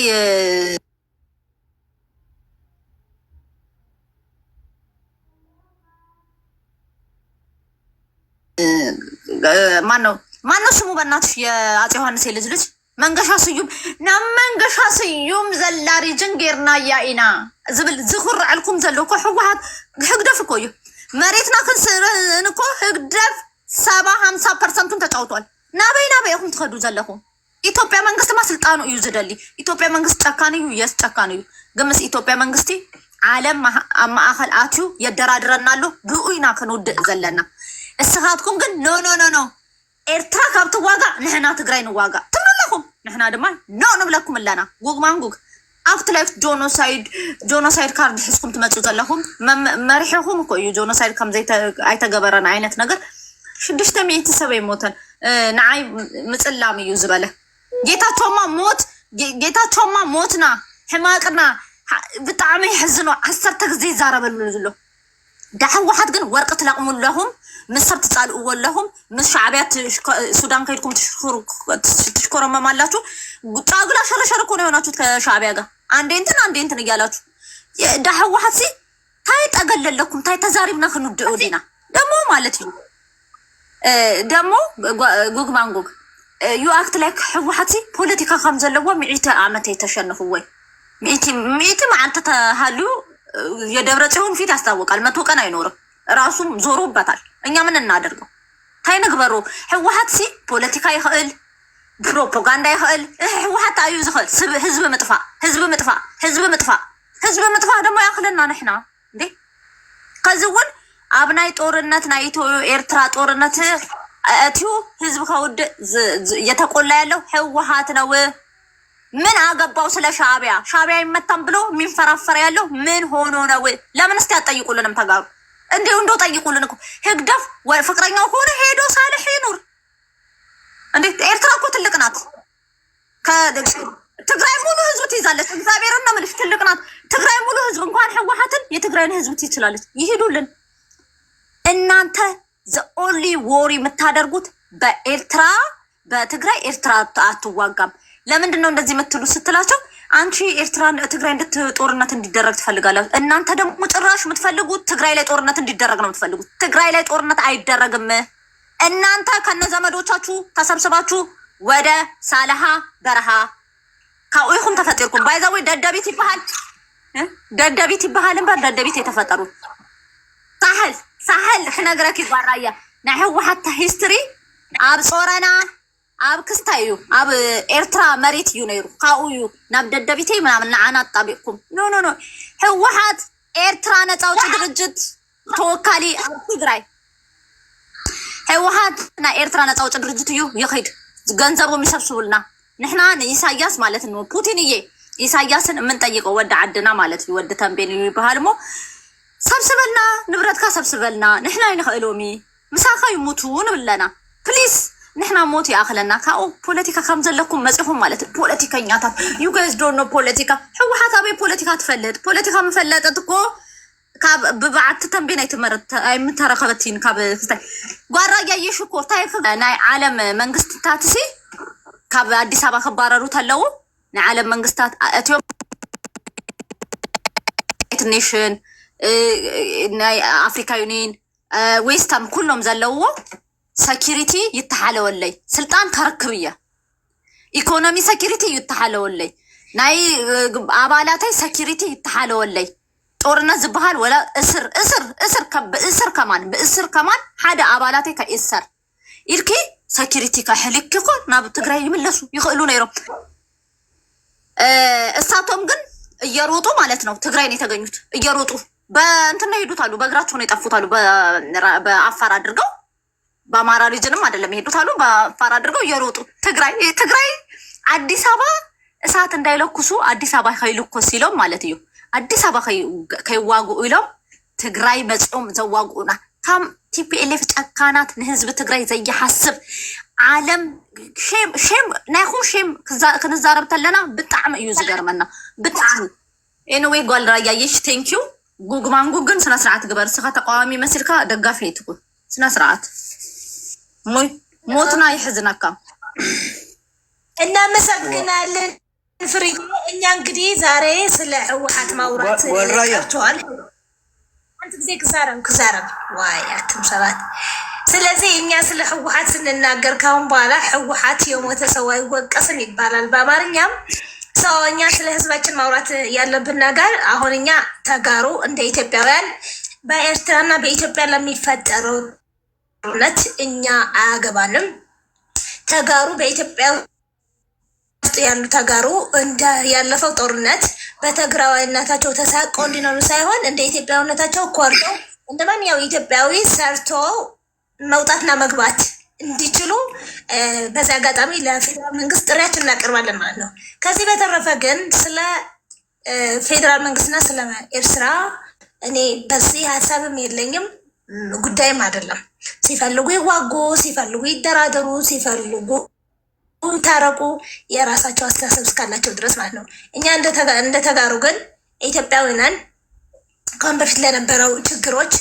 ችግራችንን ቀርፈን ስህተታችንን አርመን የተደረግነውን ነገርም ጠይቀን በህግ አስጠይቀን ኢትዮጵያዊነታችን ይቀጥላል ማለት ነው። ከዚህ በተረፈ አንዳንድ ሰዎች እየመጡ ለስልጣናቸው ሲሉ ሀገረ ትግራይ የሚባል ቅዠት አሁንም ያ እንትን ያልተዋቸዋለሁ የውሸታቸው ውሸት ማለት ነው። ሀገረ ትግራይ ለማድረግ ሳይሆን ለራሳቸው ስልጣን ወደ 4 ኪሎ ለመመለስ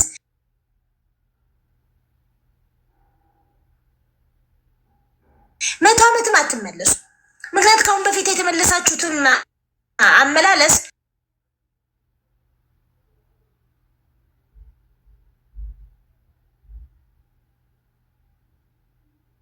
ህዝቡ ከእናንተ ጋር ስለነበረ ነው። አሁን ህዝቡ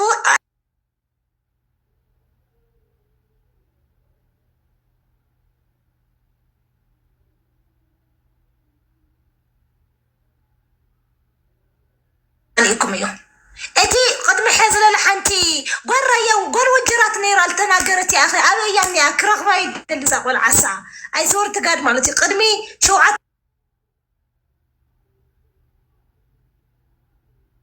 تورحي ويش من تورحي كخوني التناقرت على السوشيال ميديا حدا مطيلات خرا نير استقرني اخو ما يسمعي لوا حدا تقراوي مالت تقراوي يسلس على قال وجرات يا سخدم كو تقرني اخو ما يسمعي قال لي واستا ديالاتو ودو تقرينيا ما يسمعي هم يعني تقرينيا ما كم سناتي غير تزاربي لوا واي اذا نمر اب تقرينيا وجرات منو اب عدوى توليدا مقاله حميمه رايا مويتا وجرات قابيرا لبهال نورس لكاس حقي يلاتو حزقين يلاتو بقلواطو يلاتو حوحد ابي تفطريا ابي تحممي ابي هم تموتس كنغرك يلاتو اي صورة تزقون عزاتن بيتني يا بقى كره ما ادري قال وجرات اني اخذه اتقال وجرات اني اخذه لقرب نقرسي بقى بتو ابرايا كبابي اكو يتقاوم مجمرا الحوحات لقطمن بي ما تمهي بيلو بقى التقافت اكو رايتي كويو واي اي براود يو بتعمي داسيلني مخنياتو لخونه سب سقط بلتلو وين دغنا تحتيلو تنبرتلو فرحات وي قال لي خوني اوكي ነገር ግን አንተና 57 እዛው ድብዚያ አይተልየና لخوانو كبابي እዛው ድብዚያ አይተልየና ያቴሎም ደቆም ጓለም ሂዎም ከድሕኑ ወህዝለ ለሳሕል በረኻ ኸይዶም ምስ ይግደፍ እንደገና ሃም በሐድሽ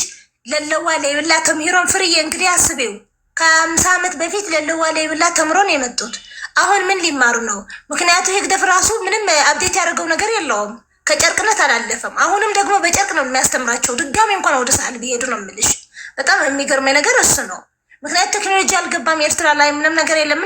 በጨርቅ ነው አሁን መማር የሚችሉት ማለት ነው። ሰው በጣም ያሳዝናል። 50 ዓመት ከ50 ዓመት በፊት በጨርቅ ተምረህ ድጋሚ በጨርቅ ለመማር ደግሞ ተመልሰ ሳህል ጋር የምትሄድ ከሆነ ኢሳያስ አፈወርቂ አይደለም ክሬዚ እነዚህ ህወሓቶች ናቸው። ምክንያቱ ኢሳያስ አፈወርቂ እንግዲህ የሌለው ነገር በምን ያስተምራቸው? ባለው ነገር ነው የሚያስተምራቸው። ግን ወዳላቸው ሰዎች እንኳን ሄዶ መማር የማይችሉ ራሳቸው መማር ቀርቶ ወደ የተማሩ ሰዎች መጠጋት እንኳን ያቃታቸው ድውያን ማለት ነው። ድውያን ማለት ታምዚ በቃ እኔ ወደ ዱዳዎች هم عينت አመለካከት። ስለዚህ ህዝብ ትግራይ አንሕና ድሕሪ ህዚ ህወሓት ባይ ዘ ወይ አማኒ ለሰፋው ቀብሪ ህወሓት በኺሎም ፍርየ ካውስታይ ዲሎ حق عملي ለሰፋማ ወድ ገዛ ይኾነ ናደገ ቆልዓዩ ህወሓት ማለት ናደገ ቆልዓዩ ትፈልጥ ይኹ ወደ ናገዛ ቆልዕ ልልመንዮም ልልመንኮሪ መንጀሪኖን እንደ ደብረጽዮን ምናምን የቤት ልጆች ናቸው። እሱ ግን ወደ ሀፍትናውም አይነት ማለት ነው። ንሽት ይርሐቅለለ በቀደም እንግሊዘኛ ያወራው መጨረሻ ላይ መጥቶ እንግሊዘኛ ያወራው እሱም የቤት ልጅ ነው። እሱ በጣም ሕንቁቅ ወልዓይ ወደ ሕንቁቅ ሰበይቲ እሱ دحاتي دميرو ጓራያ ስም عند ጓራያ ከዛ ህወሓት ሰለስተ ይሙደኔው ከሓትልኩሙ ቆይ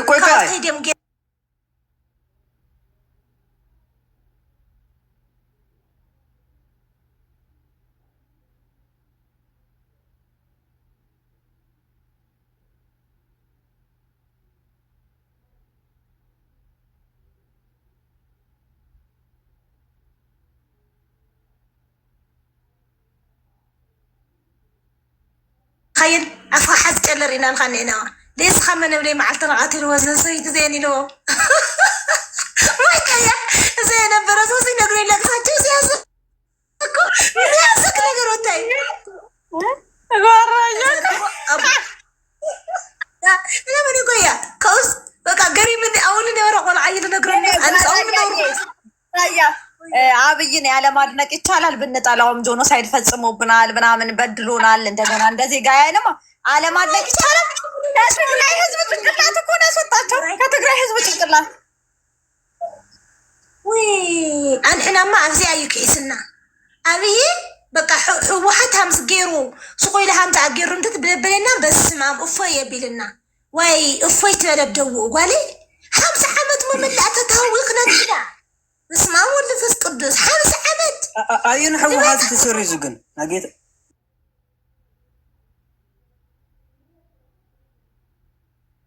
ناقيتاتشو حوحات تسري زو ويس لا دولة كله تسري زي جيتاتشو ጉግ ማንጉግ አንዴ ማጓራ ያየ ይውልህ ጉግ ማንጉግ የፈል